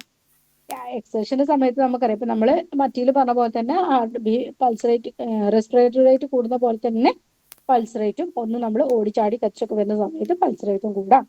അതേപോലെ നമ്മൾ ഭക്ഷണം കഴിക്കുന്ന സമയത്ത്, നമ്മൾ ഭക്ഷണം കഴിക്കാനല്ല, നമ്മൾ ഭക്ഷണം കഴിച്ച് നമ്മളെ ഹാർട്ട് നമ്മളെ സ്റ്റൊമക്ക് അതിന്റെ ഡൈജഷനും പരിപാടികളൊക്കെ എടുക്കുന്ന സമയത്ത് നമ്മളെ പൾസ് റേറ്റ് ഒക്കെ ഒന്ന് കൂടുതലായിരിക്കും, അതായത് വർക്ക് വരുന്ന സമയത്ത്. പിന്നെ മെന്റൽ എക്സൈറ്റ്മെന്റ് സ്വാഭാവികമായിട്ട് നമുക്കറിയില്ല, നമ്മളൊരു എക്സാമിനൊക്കെ പറയുന്ന സമയത്ത് നമ്മളെ ഹാർട്ടും പിന്നെ ഇതും എല്ലാം ഇടിക്കലിങ്ങനെ കാര്യം നമ്മളൊക്കെ നമ്മൾ പൾസ് വെച്ചാലൊക്കെ ഭയങ്കരമായിട്ട് ഫീൽ ചെയ്യും അല്ലെ. അതേപോലെ ഇനി tachycardia pulse rate increased, അതെന്തായിരിക്കും കണ്ടീഷൻ ഞാൻ പറഞ്ഞു 100 എബോവ് പോകുന്ന സമയത്ത് തന്നെ നമ്മൾ ടാക്കി കാർഡിയ എന്ന് പറയും. അപ്പോൾ എക്സസൈസില് അതേപോലെ ഫീവറിൽ പിന്നെ തൈറോടോക്സിക്കോസിസ്, അത് തൈറോയിഡിന് വരുന്ന ഒരു കണ്ടീഷനാണ് തൈറോടോക്സിക്കോസിസ്, പിന്നെ മെന്റൽ എക്സൈറ്റ്മെന്റ്, ഈ സമയത്തൊക്കെ എന്തായിരിക്കും പൾസ് റേറ്റ് കൂടുതലായിരിക്കും. ഇപ്പൊ എക്സസൈസ് ഫീവറും മെന്റൽ എക്സൈറ്റ്മെന്റ് ഒക്കെ നമ്മൾ റെസ്പിറേറ്ററിയിലും പറഞ്ഞത് കോമൺ ആയിട്ടാണ്. പിന്നെ ബ്രാഡികാർഡിയ എന്ന് പറഞ്ഞാൽ എന്തായി പൾസ് റേറ്റ് ഡിക്രീസസ്, പൾസ് കുറയും. ഏതിലാ? ടൈഫോയിഡ് ഫീവറില്, ഹെഡ് ഇഞ്ചുറിയില്, മിക്സഡിമ, അത്ലറ്റ്സ്. അപ്പൊ ഇതിൽ ഇമ്പോർട്ടന്റ് ആയിട്ട് ഒരു കാര്യം നോട്ട് ചെയ്ത് വെക്കാം. നമ്മൾ എല്ലാ ഫീവറിലും എന്താ പറഞ്ഞത്, ഫീവറിൽ എപ്പോഴും പൾസ് റേറ്റ് കൂടുതലായിരിക്കും except typhoid fever. Typhoid fever എടുത്ത സമയത്ത് ഞാൻ പറഞ്ഞിട്ടുണ്ടായിരുന്നു അവിടെ നമ്മൾ റിലേറ്റീവ് ബ്രാഡികാർഡിയ എന്ന് പറഞ്ഞൊരു വേർഡ് യൂസ് ചെയ്യുന്നുണ്ട്. അതെന്താ വെച്ചാല് ബ്രാഡികാർഡിയ അവിടെ നമ്മൾ ഓൾറെഡി ഫീവർ ഉണ്ടെങ്കിൽ കൂടെ അവിടെ പൾസ് റേറ്റ് അതിനനുസരിച്ച് കൂടുന്നില്ല. ഇപ്പൊ നമ്മൾ എന്താ പറയുന്നത് വെച്ചാൽ സാധാരണ നമുക്കൊരു 1°C ടെമ്പറേച്ചർ കൂടുന്ന സമയത്ത് തന്നെ 10 പൾസ് കൂടുന്ന പറയാം, അത്രയും പൾസ് റേറ്റ് കൂടുക ചെയ്യും. പക്ഷെ ഇവിടെ നമ്മൾ എന്താ വെച്ചാല് ടെമ്പറേച്ചർ അവിടെ ഓൾറെഡി ടൈഫോയിഡിൽ കൂടുതലായിരിക്കുമല്ലോ, പക്ഷെ ആ കൂടുതൽ ഉണ്ടെങ്കിലും കൂടെ അതിനനുസരിച്ചിട്ടുള്ള പൾസ് റേറ്റ് കൂടില്ല. അപ്പൊ അതാണ് ടൈഫോയിഡിൽ ബ്രാഡികാർഡിയ ആണ്. പിന്നെ ഹെഡ് ഇഞ്ചുറി ഉണ്ടെങ്കിലും അതേപോലെ ബ്ലഡ് ഒക്കെ എന്താ വെച്ചാല് സർക്കുലേഷൻ കറക്റ്റ് അല്ലല്ലോ, അപ്പം ബ്രാഡികാർഡിയ. പിന്നെ അത്ലറ്റ്സിന്റെ കാര്യം ആലോചിച്ച് വെക്കുക. അവരുടെ ഓൾറെഡി അവരെ രക്തോട്ടം കാര്യങ്ങളും അതിനനുസരിച്ച് ക്രമീകരിച്ചത് കൊണ്ടാണ് അത്ലറ്റ്സിന്റെ ബ്ലഡ് സർക്കുലേഷൻ കുറയുന്നത്, പൾസ് കുറയുന്നത്. സ്വാഭാവികമായിട്ട് നമ്മൾ എന്ത് ചിന്തിക്കണം, എക്സേഷൻ കൂടുതലാണ് അല്ലെങ്കിൽ അവർക്ക് കുറച്ച് എപ്പോഴും വർക്ക് ലോഡ് കൂടുതലാണ്, അങ്ങനെയൊക്കെ ആകുമ്പോൾ അത്ലറ്റ്സിന് എന്താണ് നമ്മൾ പൾസ് റേറ്റ് കൂടുതലാണെന്ന് ചിന്തിക്കരുത്. അത്ലറ്റ്സിന്റെ കേസിൽ അവരെ ഈ വർക്ക് ലോഡ് അവർക്ക് എപ്പോഴും ക്രോണിക് കണ്ടിന്യൂസ് ആയിട്ടുള്ളതാണ്, അതിനനുസരിച്ചിട്ട് അവരുടെ ബ്ലഡ് ഇത് രക്തക്കുഴലുകൾക്കൊക്കെ കട്ടി കൂടുതലായിരിക്കും, അതുകൊണ്ടാണ് അവർക്ക് പൾസ് റേറ്റ് കുറഞ്ഞത്. ക്ലിയർ ആയിന്ന് വിചാരിക്കണു, അതിന് തെറ്റാൻ പാടില്ല. ഇനി ഇപ്പൊ നമ്മൾ മറ്റീനെ പറഞ്ഞ പോലെ തന്നെ റെസ്പിറേറ്ററി പറഞ്ഞ പോലെ തന്നെ ഇതിനൊരു ജസ്റ്റ് ഒന്ന് നോക്കാം. റാപ്പിഡ് ആണ്, ഫുൾ ആണ്. ഇപ്പൊ നമ്മൾ കൈ പൾസ് റേഡിയൽ ആർട്ടറിയിൽ വെച്ച് നോക്കാം. റേഡിയൽ ആർട്ടറിയിൽ വെച്ച് നോക്കുന്ന സമയത്ത് റാപ്പിഡ് എന്നാണ് കേട്ടോ, സ്പെല്ലിംഗ് ഒന്നും അങ്ങോട്ട് കൊണ്ട് വിട്ടതാണ്.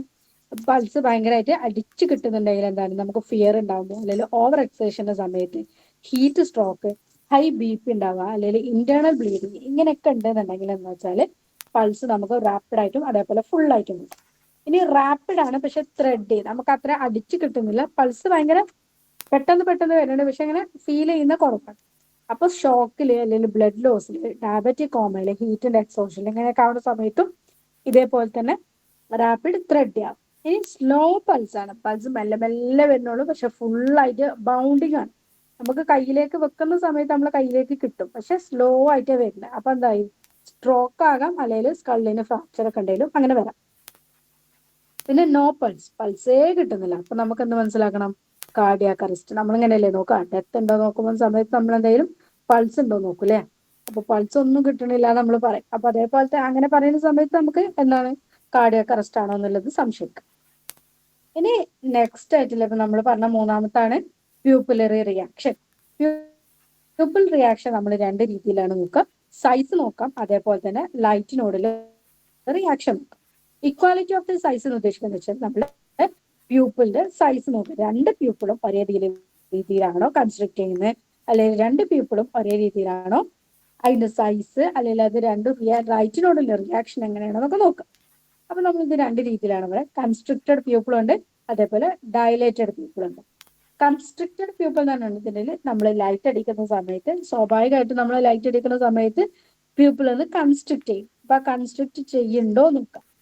അപ്പൊ അത് ഡ്രഗ് അഡിക്ഷനിലുണ്ടെങ്കിൽ, എന്തെങ്കിലും ഡ്രഗ് അഡിക്ഷനിലുള്ള സമയത്ത്, അതേപോലെ തന്നെ സെൻട്രൽ നെർവസ് സിസ്റ്റത്തിന് എന്തെങ്കിലും അസുഖങ്ങൾ ഉണ്ടെങ്കിൽ, ഇതേപോലെ ഡിപ്രസന്റ് ആയിട്ടുള്ള എന്തെങ്കിലും, ഇതേപ്പോ നമ്മൾ ഡിപ്രഷനിലുള്ള മെഡിസിൻസ് എടുക്കുക, മോർഫിൻ അങ്ങനത്തെ ഒക്കെ മെഡിസിൻസ് സ്ഥിരമായിട്ട് എടുക്കുന്ന ആൾക്കാർക്കാണെങ്കിൽ കൺസ്ട്രിക്റ്റഡ് പ്യൂപ്പിൾ ആയിരിക്കും.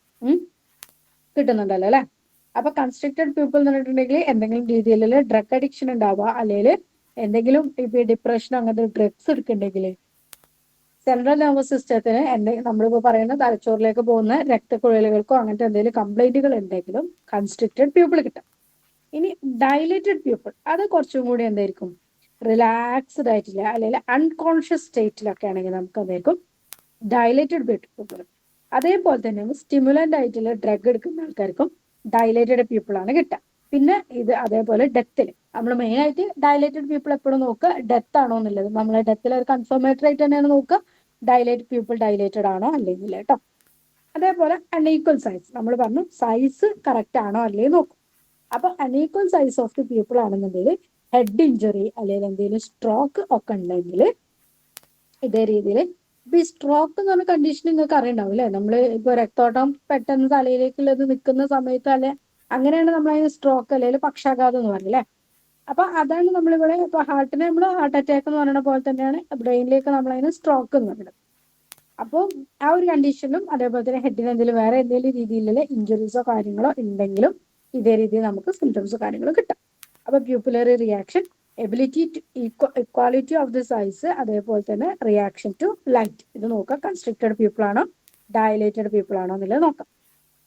ഇനി ഇതാണ് നമ്മൾ അതിന്റെ പിക്ചർ കാര്യങ്ങൾ നോക്കാം. യൂണിലാറ്ററൽ ഡയലേറ്റഡ് പീപ്പിൾ, ഒരു ഭാഗത്ത് മാത്രം പീപ്പിൾ ഡയലേറ്റ് ചെയ്യാം, മറ്റേ ഭാഗത്ത് നോർമൽ ആണ്. അപ്പൊ ഇതിന് ഓരോ സിംറ്റംസ് ഇതൊന്നും പഠിക്കണ്ട കേട്ടോ, ഇതൊന്നും നിങ്ങൾക്ക് വല്ലാണ്ട് ആവശ്യമുള്ള സാധനമൊന്നുമല്ല. ഇതിൽ പിൻ പോയിന്റ് പീപ്പിൾ എന്നല്ലേ നോക്കി വെക്കാം. ഇത് നമ്മൾ വേറെ സ്ഥലത്തും കൂടി പറയുന്നുണ്ട്, അതുകൊണ്ടൊന്ന് നോക്കി വെക്കാം. ഓർഗനോഫോസ്ഫേറ്റിന്റെ കംപ്ലൈന്റ് നമ്മൾ പറയുന്നിടത്ത് നമ്മൾ ഇത് പറയുന്നുണ്ട് അല്ലെ, നമുക്ക് ഓർമ്മ ഉണ്ടാവും. അപ്പൊ ഓർഗനോഫോസ്ഫറസ് പറയുന്നിടത്ത് നമ്മൾ പറയുന്നുണ്ട് പിൻ പോയിന്റ് പീപ്പിൾ ആണ് അതിന്റെ ഒരു ഇമ്പോർട്ടന്റ് ആയിട്ടുള്ള ഒരു ഫീച്ചർ. അതേപോലെ തന്നെയാണ് പോണ്ടൈൻ ഇഞ്ചുറി, PP എന്ന് ആലോചിച്ചാൽ മതി. ഫോസ്ഫേറ്റിന്റെ പോയ്സണിങ് വരുന്ന സമയത്തും അല്ലെങ്കിൽ പോണ്ടൈൻ ഇഞ്ചുറി, പോണ്ടൈൻ എന്ന് പറഞ്ഞിട്ടുണ്ടെങ്കിൽ നമ്മള് മെഡുല്ല പോൺസ് എന്നൊക്കെ പറയുന്ന ഭാഗങ്ങളുണ്ടല്ലോ അനാട്ടമി പഠിച്ച്, അതിൽ ആ പോൺസിന് എന്തെങ്കിലും കംപ്ലൈന്റ് ഉണ്ടാകുന്ന സമയത്തും ഇതേപോലെ പിൻ പോയിന്റ്, ഇപ്പൊ ആ പ്യൂപ്പിളിന്റെ സൈസ് കണ്ടോ അത്രയും കുഞ്ഞ്, ജസ്റ്റ് ഒരു പോയിന്റ് ആയിട്ടില്ല മാത്രം, അത്രയും പിൻ പോയിന്റ് പോലെ അത്രയും പോയിന്റ് ആയിട്ട് പ്യൂപ്പിൾ കിട്ടുക. അപ്പൊ അങ്ങനെ കിട്ടുകയാണെങ്കിൽ നമുക്ക് ഒന്ന് എന്താണ് പോണ്ടൈൻ ഇഞ്ചുറി ആണെന്ന് ആലോചിക്കാം, അല്ലെങ്കിൽ ഓർഗനോഫോസ്ഫറസ്. അപ്പൊ നമ്മളിത് വീണ്ടും അവിടെ എന്താണ് ഫോറൻസിക്കിന്റെ പാർട്ടിൽ പറയും, പക്ഷെ ഇവിടെ തന്നെ കൺഫേം ചെയ്തിട്ട് പോവുക. ഇത് അവിടെ പിക്ചർ ഒന്നും ആഡ് ചെയ്തിട്ടില്ല, അതുകൊണ്ട് തന്നെയാണ് ഇവിടെ നോക്കാൻ പറഞ്ഞത്. പിൻ പോയിന്റ് പീപ്പിൾ ആണ് നമുക്ക് കിട്ടുന്നത് കേട്ടോ. അപ്പൊ ബാക്കി ഉള്ളതൊന്നും നമ്മൾ എന്താണ് ജസ്റ്റ് ഞാനൊരു ഇങ്ങനെയൊക്കെയാണ് അതിന്റെ സൈസും കാര്യങ്ങളും ഡിഫറൻസ് വരുന്നത് നോക്കാൻ വേണ്ടി മാത്രം ഇട്ടതാണ്, അതിന് ഡീറ്റെയിലേക്ക് ഒന്നും പോണ്ട. ഇനി അടുത്തതാണ് ലെവൽ ഓഫ് കോൺഷ്യസ്നെസ്. ഇപ്പൊ നമ്മൾ പറഞ്ഞ നാലാമത്തേലാണ് ഇത് കഴിഞ്ഞിട്ടുണ്ടെങ്കിൽ ഐസിൻ്റെത് കഴിഞ്ഞാൽ പിന്നെ ലെവൽ ഓഫ് കോൺഷ്യസ്നെസ്. അപ്പൊ നമ്മൾ ഒരാളെ നോക്കുന്ന സമയത്ത് അയാൾക്ക് കോൺഷ്യസ് ആണോ അല്ലേന്ന് നമ്മൾ നോക്കാൻ വേണ്ടിയിട്ടാണ് ഈ കാര്യങ്ങളൊക്കെ നമ്മൾ യൂസ് ചെയ്യും. എന്ന് പറഞ്ഞിട്ടുണ്ടെങ്കിൽ അലേർട്ട് ആണോ നോക്കാം. ക്യാൻ ആൻസർ ക്വസ്റ്റ്യൻ സെൻസിബിളി, നമ്മളൊരു ക്വസ്റ്റ്യൻ ചോദിക്കുമ്പോൾ അതിന് സെൻസിബിൾ ആയിട്ട് അതിന് ആൻസർ പറയുന്നുണ്ടോ നോക്കാം. അതേപോലെ തന്നെ വെർബൽ കമന്റ്സിനോട് റെസ്പോണ്ട് ചെയ്യുന്നുണ്ടോ നോക്കാം. ഇപ്പൊ അലേർട്ട് ആണോ നോക്കാം. അപ്പൊ നമ്മൾ എന്തായാലും ജസ്റ്റ് അലേർട്ട് ആണോ നമ്മൾ ഇട്ടിരിക്കുക, ജസ്റ്റ് നോക്കാം. അപ്പൊ വെർബൽ ആയിട്ട് നമ്മൾ എന്തായാലും പറയുന്ന സമയത്ത് വെർബൽ കമന്റ്സിനോട് റെസ്പോണ്ട് ചെയ്യുന്നുണ്ടോ നോക്കാം. ഇനി അല്ലെങ്കിൽ നമ്മൾ എന്തെങ്കിലും പ്രഷറോ അല്ലെങ്കിൽ പെയിൻ സ്റ്റിമുലസോ നുള്ള് പിച്ച് അങ്ങനെ എന്തെങ്കിലും ചെയ്തിട്ടുണ്ടെങ്കിൽ അങ്ങനെ ചെയ്യുന്നുണ്ടോ നോക്കാണ്. പിന്നെ നമ്മൾ പ്രഷർ അല്ലെങ്കിൽ പെയിൻ സ്റ്റിമുലസിനോട് നോക്കാം. ഇനി നാലാമത്താണ് അൺറെസ്പോൺസീവ് ടു എനി സ്റ്റിമുലസ്. ഇതിപ്പോ നമ്മൾ കൊടുത്ത മൂന്ന് രീതികളിനോടും ഒന്നിനോടും റെസ്പോണ്ട് ചെയ്യണില്ലെങ്കിൽ നമ്മളതിനെ അൺറെസ്പോൺസീവ് എന്നുള്ള കാറ്റഗറിയിൽ കൊടുക്കും. അലേർട്ട് ആണോ നോക്കാം. അപ്പൊ നമ്മൾ ജസ്റ്റ് ഒന്ന് വിളിക്കുന്ന സമയത്ത് റെസ്പോണ്ട് ചെയ്യുമ്പോൾ നമ്മൾ ഓക്കെ അലേർട്ടാണ്, നമ്മൾ ആ ഒരു സിറ്റുവേഷനെ പറ്റിയിട്ട് അലേർട്ട് ആണോ എന്നാണ് നോക്കണം. പിന്നെ നമ്മൾ വെർബൽ കമന്റ്സിനോട് റെസ്പോണ്ട് ചെയ്യണോ നോക്കും. അല്ലെങ്കിൽ അതിനും കിട്ടുന്നില്ലെങ്കിൽ പെയിനോ പ്രഷറോ എന്തെങ്കിലും കൊടുത്തിട്ട് നോക്കാം. ഇനി അതല്ലെങ്കിൽ അൺറെസ്പോൺസീവ് ആണെന്ന് പറയാം. ഇതാണ് നമ്മൾ അതിന്റെ ഇത് നോക്കുക. ഫുള്ളി കോൺഷ്യസ് ആണ്, ഇതാണ് അതിന്റെ ഒരു കാറ്റഗറി പറയുന്നത്. ഫുള്ളി കോൺഷ്യസ് ആണ്. അപ്പൊ അവിടെ എന്താണ്, അലേർട്ട് ആണ്, well aware of what is going on. അയാളുടെ കണ്ടീഷനും അയാളുടെ എൻവയോൺമെന്റിനും അയാൾ നിൽക്കുന്ന സാഹചര്യങ്ങളെ പറ്റിയിട്ടും അയാൾ അലേർട്ട് ആണ്. അപ്പൊ കുഴപ്പമില്ല, അയാൾ വെറുതെ വിടാം. പിന്നെ റെസ്റ്റ്ലെസ് ആണ്, എക്സ്ട്രീംലി സെൻസിറ്റീവ് ടു എൻവയോൺമെന്റ്. ചിലപ്പോൾ ഭയങ്കര ഇപ്പോൾ നമ്മൾക്കറിയില്ല ഒരു ഫിറ്റ്സോ അങ്ങനത്തെ കാര്യങ്ങളൊക്കെ വന്നിട്ടുണ്ടെങ്കിൽ അത് ആ ഒരു അവരെ ചുറ്റുപാടുള്ള ഭയങ്കര സെൻസിറ്റീവ് ആയിരിക്കും. ഒരു സൗണ്ട് പറ്റായികോ എല്ലാത്തിനോടും ഭയങ്കരമായിട്ട് സെൻസിറ്റീവ് ആവുന്ന ഒരു ഇതാണ് റെസ്റ്റ്ലെസ് ആയിട്ട് കാണിക്കും. പിന്നെ അടുത്ത കാറ്റഗറി എന്താ, സ്റ്റൂപ്പർസ്. Cat seems to be sleeping. Involuntary urinate or defecate can be awakened by voice or by tapping on the body. ഇവരെന്താ വെച്ചാല് കുറച്ചും കൂടി കണ്ടീഷൻ എങ്ങനെയാന്ന് വെച്ചാല് ഇവര് നമുക്ക് കണ്ടാൽ തോന്നുന്നു ഇവരെ ഉറങ്ങാനാണ്. പക്ഷെ അതേപോലെ തന്നെ യൂറിനേഷനോ ഡെഫിക്കേഷനോ ഒക്കെ തന്നെ അറിയാണ്ട് പോകുന്നുണ്ടാകും. പക്ഷെ ഇവരെ നമ്മളൊന്ന് നുള്ളുക അല്ലെങ്കിൽ പിച്ച് അങ്ങനെ എന്തെങ്കിലും ചെയ്യുക അല്ലെങ്കിൽ നമ്മളൊന്ന് വോയിസ് ചെയ്യുക അങ്ങനെ എന്തെങ്കിലും ചെയ്തിട്ടുണ്ടെങ്കിൽ ഇവർക്ക് ചിലപ്പോൾ അവേക്കൻ ചെയ്യാൻ പറ്റും. പക്ഷെ കണ്ടാലും അവർ ഭയങ്കരമായിട്ട് സ്ലീപ്പാണെന്ന് തോന്നും. പിന്നെ coma unconsciousness. Appears to sleeping cannot be awaken. ഇവരെന്താ വെച്ചാൽ സ്ലീപ്പിംഗ് ആണെന്ന് തന്നെ തോന്നുക, അതായത് ബോധമില്ലാത്ത രീതിയിൽ തന്നെ ആയിരിക്കും. Comma unconsciousness. ഫുള്ളി അലേർട്ട് ആണ് അല്ലെങ്കിൽ കോൺഷ്യസ് ആണെന്ന് നോക്കുക. റെസ്റ്റ്ലെസ് ആണ്, സ്റ്റൂപ്പർ, അതേപോലെ തന്നെ കോമ അൺകോൺഷ്യസ്നെസ്. ഇതാണ് അതിന്റെ 4 കാറ്റഗറി. ഇനി നെക്സ്റ്റ് ഗ്രൂപ്പ് ആണ് സ്കിൻ ടെമ്പറേച്ചർ. സ്കിൻ ടെമ്പറേച്ചർ എന്ന് പറഞ്ഞിട്ടുണ്ടെങ്കിൽ നമ്മൾ ഇപ്പോൾ അതിന്റെ പറഞ്ഞ 5ാമത്തെ കാറ്റഗറി അല്ലേ. Temperature is A degree of warmth or coldness of A substance compared with recognised standard. നമ്മളൊരു സ്റ്റാൻഡേർഡ് വെക്കുന്നു, ആ സ്റ്റാൻഡേർഡിനോട് കമ്പയർ ചെയ്തിട്ട് നിങ്ങൾക്ക് തണുപ്പാണോ അല്ലെങ്കിൽ നമ്മളുടെ സ്കിന്നിന് ടെമ്പറേച്ചർ ആണോ അല്ലെങ്കിൽ കോൾഡ് ആണോ നോക്കാം. ഇപ്പൊ നമുക്കൊരു സ്റ്റാൻഡേർഡ് ഇല്ലെങ്കിൽ നമ്മൾ എന്താ പറയാ, എല്ലാവർക്കും തണുപ്പാണ് അല്ലെങ്കിൽ എല്ലാവർക്കും ചൂടാണ്. അപ്പൊ ചിലപ്പോൾ നമ്മൾ ആ ഒരു അറ്റ്മോസ്ഫിയറിനെ പറ്റിയിട്ട് ചിലപ്പോൾ അങ്ങനെ പറയാറുണ്ട് അല്ലെ. ഇപ്പൊ നമ്മള് നല്ല തണുപ്പ് കാലാകുമ്പോൾ ഓക്കെ ചിലപ്പോൾ എല്ലാവരും തണുപ്പായിരിക്കും. അതിലും ഒരാൾ ചൂടായിട്ട് നിൽക്കുന്ന സമയത്ത് അല്ലെങ്കിൽ അതിലും അയാൾ ഭയങ്കര വാം ബ്ലഡഡ് ആയിട്ട് നിൽക്കുമ്പോൾ നമ്മൾ പറയും ഈ ഭയങ്കര ചൂടാണ്. ആ രീതിയിലാണ് നമ്മൾ ഇതിന് പറയുക. ഒരു സ്റ്റാൻഡേർഡ് വേണം എപ്പോഴും, അതിനോട് കമ്പയർ ചെയ്തിട്ടാണ് നമുക്ക് പറയാൻ പറ്റും. യൂസ് ചെയ്യുന്ന ഇൻസ്ട്രുമെന്റ് ഏതാണെന്ന് ക്വസ്റ്റ്യൻ വന്നത്. Instrument used human body temperature അളക്കാൻ വേണ്ടിയിട്ട് ഉപയോഗിക്കുന്ന ഒരു സാധനമാണ് തെർമോമീറ്റർ. എല്ലാവർക്കും അറിയണതാണ്, പക്ഷെ സിമ്പിൾ ക്വസ്റ്റ്യൻസ് ഇതിൽ നിന്നൊക്കെ വരുള്ളൂ. പക്ഷെ നമ്മൾ ഇത്രയും ഡീറ്റെയിൽ ആയിട്ട് പഠിപ്പിക്കണം എന്താ വെച്ചാൽ സിമ്പിൾ ആയിട്ട് ചെയ്യുന്നത് ഒഴിവാക്കരുത്. ഇത്രയും ഇതിലില്ലോണ്ട് നമ്മളെ ഒരു ബാധ്യത നിലനിൽക്കലേ ഇതൊക്കെ ഉള്ളതുകൊണ്ടാണ് ഇത്രയും ഡീറ്റെയിൽ ആയിട്ട് തന്നെ പറയുന്നത്. ഒറ്റ ക്വസ്റ്റ്യൻ ആണ് ഇപ്പൊ ഈ പാർട്ടിന്ന് ലാസ്റ്റ് വന്നത്. Instrument used by for human body temperature അളക്കാൻ വേണ്ടിയിട്ട് ഉപയോഗിക്കുന്ന ഇൻസ്ട്രുമെന്റ് ഏതാ, തെർമോമീറ്റർ. മൗത്തിലാണ് നമുക്ക് ആവറേജ് ആയിട്ടുള്ള നോർമൽ ടെമ്പറേച്ചർ നമുക്ക് കിട്ടുന്നത് മൗത്തിൽ വെച്ചിട്ടാണ്. ആക്സിലയിലും ഗ്രോയിലാണ് നമ്മൾ ഇതിനെ രണ്ടിലും നമ്മളിപ്പോ പറഞ്ഞ മൗത്തിനേക്കാളും 1/2 ഡിഗ്രി ഫാരൻഹീറ്റ് കുറവായിരിക്കും ആക്സിലയിലും ഗ്രോയിലും. അപ്പോൾ ഇവിടെ രണ്ടിടത്തും 1/2 ഡിഗ്രി ഫാരൻഹീറ്റ് കുറവായിരിക്കും. റക്റ്റത്തിലാണ് ഹയസ്റ്റ് റിസൾട്ട് കിട്ടുക, 1/2 degree Fahrenheit higher than the mouth. മൗത്തിൽ നമ്മൾ ആവറേജ് ടെമ്പറേച്ചർ പറയും, അതിനുശേഷം ഒരു 1/2 ഡിഗ്രി ലോവർ ആയിരിക്കും ആക്സിലയിലും ഗ്രോയിലും. റക്റ്റത്തിലാണെങ്കിൽ 1/2 ഡിഗ്രി കൂടുതലായിരിക്കും. അപ്പൊ instrument you having a substance mercury volume of which altered by the temperature. ഈ മെർക്കുറിയിൽ നമുക്ക് ഇപ്പൊ ഈ മെർക്കുറി നമ്മൾ ഈ പിക്ചർ കണ്ടില്ലേ ഇപ്പുറത്ത്, അപ്പൊ ഈ പിക്ചറിൽ നമുക്കൊരു മെർക്കുറി എന്ന് പറഞ്ഞൊരു ഇതാണ് നമ്മൾ ഈ തെർമോമീറ്ററിൽ യൂസ് ചെയ്യുന്നത്. അപ്പൊ ഈ തെർമോമീറ്ററിലെ മെർക്കുറിക്ക് നമ്മള് ടെമ്പറേച്ചറിന് ചേഞ്ച് അനുസരിച്ചിട്ട് അതിന്റെ വോളിയം ചേഞ്ച് ചെയ്യും, കൂടും കുറയും. അതിന് വെച്ചിട്ടാണ് നമ്മൾ എന്ത് പറയുന്നത്, അത് വെച്ചിട്ടാണ് നമ്മൾ പിന്നെ ടെമ്പറേച്ചർ അളക്കണം കേട്ടോ. അപ്പൊ തെർമോമീറ്റർ ആണ് യൂസ് ചെയ്യുന്നത്. കൂടുതൽ നമുക്ക് എപ്പോഴും കിട്ടാം രക്തത്തിലാണ്, കുറവ് കിട്ടിയപ്പോഴും ആക്സിലയിലും ഗ്രോയിലും. അപ്പൊ ഇതാണ് അതിന്റെ നമ്മൾ ആവറേജ് ആയിട്ടുള്ള ബോഡി ടെമ്പറേച്ചർ പറയുന്നത് 37 ഡിഗ്രി സെൽഷ്യസ്. ഓറലിൽ 98.6 ഫാരൻഹീറ്റ് ആണ് നമ്മളൊരു ആവറേജ് പറയുന്നത്. ആക്സിലയിൽ 97.6, അതിനേക്കാളും ഒന്ന് കുറയും. ഒരു 1/2 ഡിഗ്രി തന്നെ ഇവിടെ ഒരു 1 ഡിഗ്രി തന്നെ കൊടുത്തിട്ടുണ്ട്, ഒരു 1/2 ഡിഗ്രി ഫാരൻഹീറ്റ് കുറയും. രക്തത്തിൽ ഒരു 1 ഡിഗ്രി ഫാരൻഹീറ്റ് അല്ലെങ്കിൽ 1/2 to 1 ഡിഗ്രി എന്നാണ് ചില ടെക്സ്റ്റിൽ പറയുന്നത്. അപ്പൊ രക്തത്തിലാവുമ്പോൾ ഒരു 99.6ഉം ഓറലിലാവുമ്പോൾ 98.6ഉം. 98 ആലോചിച്ചൊക്കെ ഒന്ന് ആക്സിലയിലും ഗ്രോയിലും ഒന്ന് കൂടും, രക്തത്തിൽ ഒന്ന് ആക്സിലയിലും ഗ്രോയിലും ഒന്ന് കുറയും, രക്തത്തിൽ ഒന്ന് കൂടും. 37°C, അതേപോലെ ആക്സിലയിലാവുമ്പോൾ 36.4 ആവും, രക്തത്തിലാവുമ്പോൾ 37.5°C. ഇനി നമ്മൾ ഇതേ രീതിയിലാണ് ആ ഒരു ഇപ്പൊ നമ്മൾ പറഞ്ഞൊരു പാറ്റേൺ നോക്കുകയാണെങ്കിൽ, കൂൾ മോയിസ്റ്റ് സ്കിൻ, നല്ല കൂളാണ്, അതേപോലെ സ്കിൻ നമ്മൾ തൊടുന്ന സമയത്ത് മോയിസ്റ്റ് ആണ്. അപ്പൊ ഷോക്കില് അല്ലെങ്കിൽ ബ്ലീഡിങ്, ബോഡിയുടെ ഹീറ്റ് കുറയുന്ന സമയത്ത്, ഹീറ്റ് എക്സോഷൻ ഉണ്ടാകുന്ന സമയത്ത്, ഇങ്ങനെയൊക്കെ ആകുമ്പോൾ നമുക്ക് എന്തായിരിക്കും, കൂൾ മോയിസ്റ്റ് സ്കിൻ കിട്ടും അല്ലെ. ഇനി കൂൾ ഡ്രൈ സ്കിൻ കിട്ടും, അതായിരിക്കും ഡ്രൈ ആണ്. അപ്പൊ ഒരുപാട് നമ്മൾ ഊട്ടിയിലൊക്കെ പോയിട്ടുണ്ടെങ്കിൽ എല്ലാവരും കാലാവസ്ഥയിലെ, അപ്പൊ അങ്ങനെ ആകുമ്പോൾ നമ്മൾക്ക് എന്തായാലും എക്സ്പോഷർ ടു കോൾഡിനോട് അപ്പയർ ചെയ്യുന്ന സമയത്ത് സ്കിന്ന് പുറമെ തൊടുമ്പോൾ നമുക്ക് എന്തായാലും കൂളായിരിക്കും, പക്ഷെ ഒരു ഡ്രൈനെസ്, ഒരു വരണ്ട പോലെ ഉണ്ടാവും അല്ലെ. ഇത് കൂൾ ക്ലാമി സ്വെറ്റ്, ക്ലാമി ആയിട്ടൊരു സ്വെറ്റ് ഇങ്ങനെ പൊടിയുന്ന പോലെ ഉണ്ടാവുന്നതാണ് ഷോക്കിലൊക്കെ. ഇനി ഹോട്ടാണ്, ഡ്രൈ ആണ്, ഹോട്ട് നല്ല ചൂടാണ്, അതേപോലെ തന്നെ ഒരു ഡ്രൈനെസ് ഒരു സ്റ്റേറ്റ് ആണ്. ഹൈ ഫീവർ അല്ലെങ്കിൽ ഹീറ്റ് സ്ട്രോക്കിലൊക്കെയാണ് നമുക്ക് കിട്ടുക. പിന്നെ ഹോട്ട് മോയിസ്റ്റ്, നല്ല ഹോട്ടാണ്, പക്ഷെ ഒരു നനവ് പോലെ ഉണ്ടാവും. അപ്പൊ അതെന്തായിരിക്കും, ഇൻഫെക്ഷൻ ആയിരിക്കും. ഇപ്പൊ നമ്മൾ എന്തെങ്കിലും സെപ്സിസ് ഉണ്ടാവുക, അങ്ങനെ എന്തെങ്കിലും ബ്ലഡിൽ എന്തെങ്കിലും ഇൻഫെക്ഷൻ ഉണ്ടാവുന്ന സമയത്ത്, ഇപ്പൊ സ്റ്റെഫൈലോകോക്കി, സ്ട്രെപ്റ്റോകോക്കി, അങ്ങനെ കുറെ ഇൻഫെക്ഷൻ പഠിക്കണ്ടല്ലോ അല്ലെ. അങ്ങനെ എന്തെങ്കിലും ഇൻഫെക്ഷൻ ഉണ്ടാകുന്ന സമയത്ത് നമ്മൾ സ്കിന്നൊക്കെ തൊടുന്ന സമയത്ത് ഭയങ്കര ചൂടായിരിക്കും, പക്ഷെ ഒരു പൊടിഞ്ഞ ഒരു വിയർപ്പ് പൊടിയുന്ന പോലുള്ള ഒരു ഇതും കൂടി ഉണ്ടാവും. മറ്റേ നമുക്ക് ഡ്രൈ കിട്ടുന്നതിന് പകരം ഒരു മോയിസ്റ്റ് ആയിട്ട് കിട്ടും. അപ്പൊ അതാണ് ഇൻഫെക്ഷനും ഫീവറും തമ്മിലുള്ള ഒരു ഡിഫറൻസ് വരുന്നത് കേട്ടോ. ഇനി അടുത്തതാണ് സ്കിന്നിന്റെ കളർ. സ്കിന്നിന്റെ കളർ എന്ന് പറയുമ്പോൾ എന്തായിരിക്കും, നമ്മളെ ബോഡിയിൽ എത്രത്തോളം സർക്കുലേഷൻ ഉണ്ട് എന്നുള്ളതാണ് നമ്മൾ ഇതിന് മെയിൻ ആയിട്ട് ഇൻഡിക്കേറ്റ് ചെയ്യുന്നത് കേട്ടോ. ഇപ്പൊ നമ്മളിപ്പോ ഓരോ ടെമ്പറേച്ചറിന് ഓരോന്നിനും ഇൻഡിക്കേഷൻ പറഞ്ഞല്ലേ. ഇപ്പൊ പൾസ് എന്ന് പറഞ്ഞാൽ ബോഡിയിൽ എത്രത്തോളം നമ്മൾ ഈ ആർട്ടറി കൂടെ പോകണ ട്രാൻസ്മിറ്റ് ചെയ്യുന്ന വേവിന്റെ ക്യാരക്ടറുകൾ, അതേപോലെ നമ്മളെ ബോഡീന്റെ എത്രത്തോളം സർക്കുലേഷൻ, എത്രത്തോളം ബ്ലഡിന്റെ സർക്കുലേഷൻ ഉണ്ട്, അങ്ങനത്തെ കാര്യങ്ങൾ, അല്ലെങ്കിൽ എന്തെങ്കിലും ഒരു ഫാക്ടർ നമ്മളെ ബോഡി കൂടെ എത്രത്തോളം പോയിട്ടുണ്ട് എന്നുള്ളതൊക്കെയാണ് നമ്മൾ ഈ ഒരു സ്കിന്നിന്റെ കളർ കൊണ്ട് ഉദ്ദേശിക്കുന്നത്. അപ്പൊ നമുക്ക് റെഡ് സ്കിന്നായിട്ട് കിട്ടുക. അപ്പൊ എന്തായാലും നമ്മൾ മൊത്തം ഒരു റെഡിഷ് ആയിട്ടുള്ള ഫീൽ ചെയ്യണം നമ്മൾ പറയും, നമ്മൾ തന്നെ പറയില്ല, രക്തോട്ടം കുറച്ച് കൂടുതലാണ് അല്ലെ. അപ്പൊ അതന്നെ ഹൈ BP ആണ്, അല്ലെങ്കിൽ ഹാർട്ട് അറ്റാക്കിന് വരുന്ന സമയത്തും വരാം.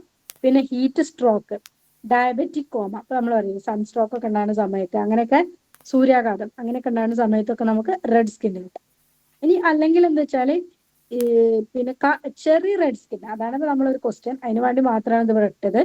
ചെറിയ റെഡ് സ്കിന്ന് കിട്ടുന്നത് carbon monoxide poisoning, CO carbon മോണോക്സൈഡിന്റെ പോയ്സണിങ്ങിന്റെ സമയത്താണ് ചെറിയ റെഡ് സ്കിന്ന് കിട്ടുക. അത് ചെറിയതാണ്. പിന്നെ പെയിൽ ആഷാനിറ്റുള്ള സ്കിന്ന് കിട്ടാൻ നമുക്ക് കൂടുതലായിട്ട് ബ്ലീഡിങ് ഉണ്ടാവുന്ന സമയത്ത്, അല്ലെങ്കിൽ ഫ്രൈറ്റ് ഒക്കെ ആണ്, നമുക്കറിയില്ല ഒരു വിളറി വെളുത്തിക്കണം എന്താന്നൊക്കെ ചോദിക്കില്ല, അപ്പൊ അതാണ് കേട്ടോ. ഈ ഹാർട്ട് അറ്റാക്ക് ഒക്കെ നന്നായി എല്ലാത്തിലും വരാം. കാരണം എന്താ വെച്ചാൽ ആദ്യം ഭയങ്കര റെഡിഷ് ആയിരിക്കും, അത് കഴിഞ്ഞിട്ട് ഒരു ഭയങ്കര പെയിൽ ആയിട്ടിരിക്കും. അപ്പൊ അങ്ങനത്തെ ഒന്നും നോക്കി വെക്കണ്ട, ഇങ്ങനെ അല്ലാത്തതൊക്കെ ഒന്ന് നോക്കി വെച്ചാൽ മതി. ഇപ്പൊ BP കൂടുന്ന സമയത്ത്, അല്ലെങ്കിൽ അതേപോലെ കാർബൺ മോണോക്സൈഡിന്റെ പോയ്സൺ അങ്ങനത്തെ ഒക്കെ നോക്കി വെച്ചാൽ. പിന്നെ ബ്ലൂ സ്കിൻ, ഇപ്പൊ നമ്മൾ ലാസ്റ്റ് പറഞ്ഞല്ലേ സയനോസിസ് പറഞ്ഞപ്പോ ആരോ ചോദിച്ചിട്ടുണ്ടായിരുന്നു എന്താണ് സയനോസിസ് ആണ്. അപ്പൊ അതാണ് ഈ ബ്ലൂ സ്കിൻ ആണ് ഉദ്ദേശിക്കുന്നത്. ഹാർട്ട് ഫെയിലിയർ ഉണ്ടാകുന്ന സമയത്ത് നമ്മളെ ബോഡിയിൽ നിന്ന് രക്തം എല്ലായിടത്തേക്കും കിട്ടൂല, അപ്പൊ നമ്മളെ ഹീമോഗ്ലോബിന്റെ സർക്കുലേഷൻ എല്ലായിടത്തേക്കും നടക്കൂല. അപ്പൊ അതുകൊണ്ട് എന്തായിരിക്കും, ആ ഭാഗത്തിലൊക്കെ ഓക്സിജൻ കിട്ടാതെ അവിടെയൊക്കെ നമുക്ക് ബ്ലൂയിഷ് കളർ കിട്ടും. അവിടെയൊക്കെ നമ്മൾ സൈനോസിസ് ആയിട്ടുണ്ടെങ്കിലാണ് നമ്മൾ എന്താണ് നമുക്ക് വേണ്ട ഓക്സിജൻ കിട്ടാണ്ടിരിക്കും ചെയ്യാം. അങ്ങനെ ആവുന്ന സമയത്താണ് നമ്മൾ അവിടെ ബ്ലൂ സ്കിൻ വരിക. അപ്പൊ എയർവേ പ്രോബ്ലംസ് ഉണ്ടാകുന്ന സമയത്ത് തന്നെയാണ് ഉണ്ടാവുക, റെസ്പിറേഷൻ കുറയും. അപ്പൊ അവിടെ നമുക്ക് എന്താണ് മര്യാദയ്ക്കുള്ള ഓക്സിജനേഷൻ നടക്കാത്തതുകൊണ്ടും ബ്ലൂ സ്കിന് കിട്ടാം. പിന്നെ ലങ്ങിന് എന്തെങ്കിലും ഡിസീസ് ഉണ്ടെങ്കിലും അതേപോലെ എന്തെങ്കിലും പോയ്സണിങ്ങിന്റെ കേസിലൊക്കെ നമുക്ക് ബ്ലൂ സ്കിൻ കിട്ടാം. അതിനാണ് നമ്മൾ സൈനോസിസ് എന്ന് പറയും. അപ്പൊ ചെറിയതായിട്ട് ഏതിലാ കിട്ടുക, ബ്ലൂ സ്കിൻ ഏതിലാ കിട്ടുക എന്നുള്ളത് നോക്കി വെക്കും. ഇനി അടുത്തൊരു സാധനം എന്താണ്, ability to move. Ability to move എന്ന് പറഞ്ഞാൽ എന്താ, ഇനബിലിറ്റി ടു മൂവ് ഇൻഡിക്കേറ്റ്. നമ്മളിപ്പോ പറയണത് എബിലിറ്റി ടു മൂവ് ആണ് നോർമലി നമുക്ക് വേണ്ടത്. അങ്ങനെ ഒരാൾക്ക് മൂവ് ചെയ്യാനുള്ള എബിലിറ്റി കുറവാണ്, അല്ലെങ്കിൽ അവർക്ക് ഇനബിലിറ്റി ആണെങ്കിൽ അതെന്തായിരിക്കും, ഒന്നല്ലെങ്കിൽ ഫ്രാക്ചർ ആകാം, അല്ലെങ്കിൽ സ്പൈനൽ കോഡിന് എന്തെങ്കിലും ഇഞ്ചുറി വരാം, പിന്നെ സ്ട്രോക്കിൽ വരാം, ഹെഡ് ഇഞ്ചുറി വരാം. ഇതൊക്കെ നമുക്കറിയില്ല. പക്ഷാഘാതം വന്നാൽ ചിലപ്പോൾ നടക്കാൻ ബുദ്ധിമുട്ടുണ്ടാവും. അങ്ങനത്തെ കേസുകളൊക്കെ നമ്മളിവിടെ പറഞ്ഞു കേട്ടോ. ഇനി limited use of any or all extremities, ഏതെങ്കിലും ഒരു എക്സ്ട്രിമിറ്റിക്ക് അല്ലെങ്കിൽ തന്നെ എല്ലാ എക്സ്ട്രിമിറ്റിക്കും മൂവ് ചെയ്യാൻ ബുദ്ധിമുട്ടാണെങ്കിൽ അതിന്റെ മൂവ്മെന്റ് മാത്രമാണ് റെസ്ട്രിക്ട് ചെയ്തിട്ടുണ്ടെങ്കിൽ injury to spinal cord. Spinal കോഡിന് എന്തെങ്കിലും ഇപ്പൊ നമ്മള് സെർവിക്കൽ ഭാഗത്താണ് എന്തെങ്കിലും സ്പൈനൽ കോഡിന് ഇഞ്ചുറി വന്നിട്ടുണ്ടെങ്കിൽ കൈകളിലേക്കുള്ള രക്തോട്ടം കുറയും. അപ്പൊ ആ ഭാഗങ്ങളേക്കും ചിലപ്പോൾ മൂവ് ചെയ്യാൻ ബുദ്ധിമുട്ടുണ്ടാവും. ചിലപ്പോൾ കാലിലേക്കുള്ളതാണെങ്കിൽ നമ്മളെ കാലിലേക്കുള്ള ഭാഗങ്ങൾക്ക് മൂവ് ചെയ്യാൻ പറ്റില്ല. അങ്ങനെ ഇനി inability or limited use of any extremities ചിലപ്പോൾ അത് ഫ്രാക്ചറും ആവും. പിന്നെ പാരാലിസിസ് ഓഫ് വൺ സൈഡ്. അപ്പൊ സ്പൈനൽ കോഡിന് എന്തെങ്കിലും ഇഞ്ചുറി വരാം, അല്ലെങ്കിൽ ലോവർ ബാക്കിന് എന്തെങ്കിലും ഇഞ്ചുറി വരാം, സ്ട്രോക്ക് വരാം. അങ്ങനെയൊക്കെ ആകുമ്പോൾ എന്താ വെച്ചാൽ ഒരു ഭാഗം മാത്രം കുഴയും അല്ലെ. പിന്നെ inability to move legs and feet. അപ്പൊ ഇത് നേരത്തെ പറഞ്ഞ പോലെ തന്നെ ബ്രെയിൻ ഡാമേജോ ഹെമറേജോ അങ്ങനെ എന്തെങ്കിലും ഉണ്ടാകുന്ന സമയത്ത് ഫീറ്റോ കാലോ അല്ലെങ്കിൽ ലെഗ്സ് മാത്രം മൂവ് ചെയ്യാൻ ബുദ്ധിമുട്ടാണെങ്കിൽ ഏത് ഭാഗത്തേക്കുള്ള രക്തോട്ടാണോ നിന്നത് ആ ഭാഗത്തേക്ക് അവിടെ മാത്രമായിരിക്കും ഇഞ്ചുറി. ഇപ്പൊ ബ്രെയിനിൽ നമ്മൾ ഓരോരോ പാർട്ടുകൾ പറയുന്നത്, കയ്യിന് സപ്ലൈ കൊടുക്കുന്ന ഭാഗം, കാലിന് സപ്ലൈ കൊടുക്കുന്ന ഭാഗം, ഇങ്ങനെ ഓരോ ഭാഗങ്ങൾ ഉണ്ടാക്കി വെച്ചിട്ടുണ്ട് ബ്രെയിനിൽ.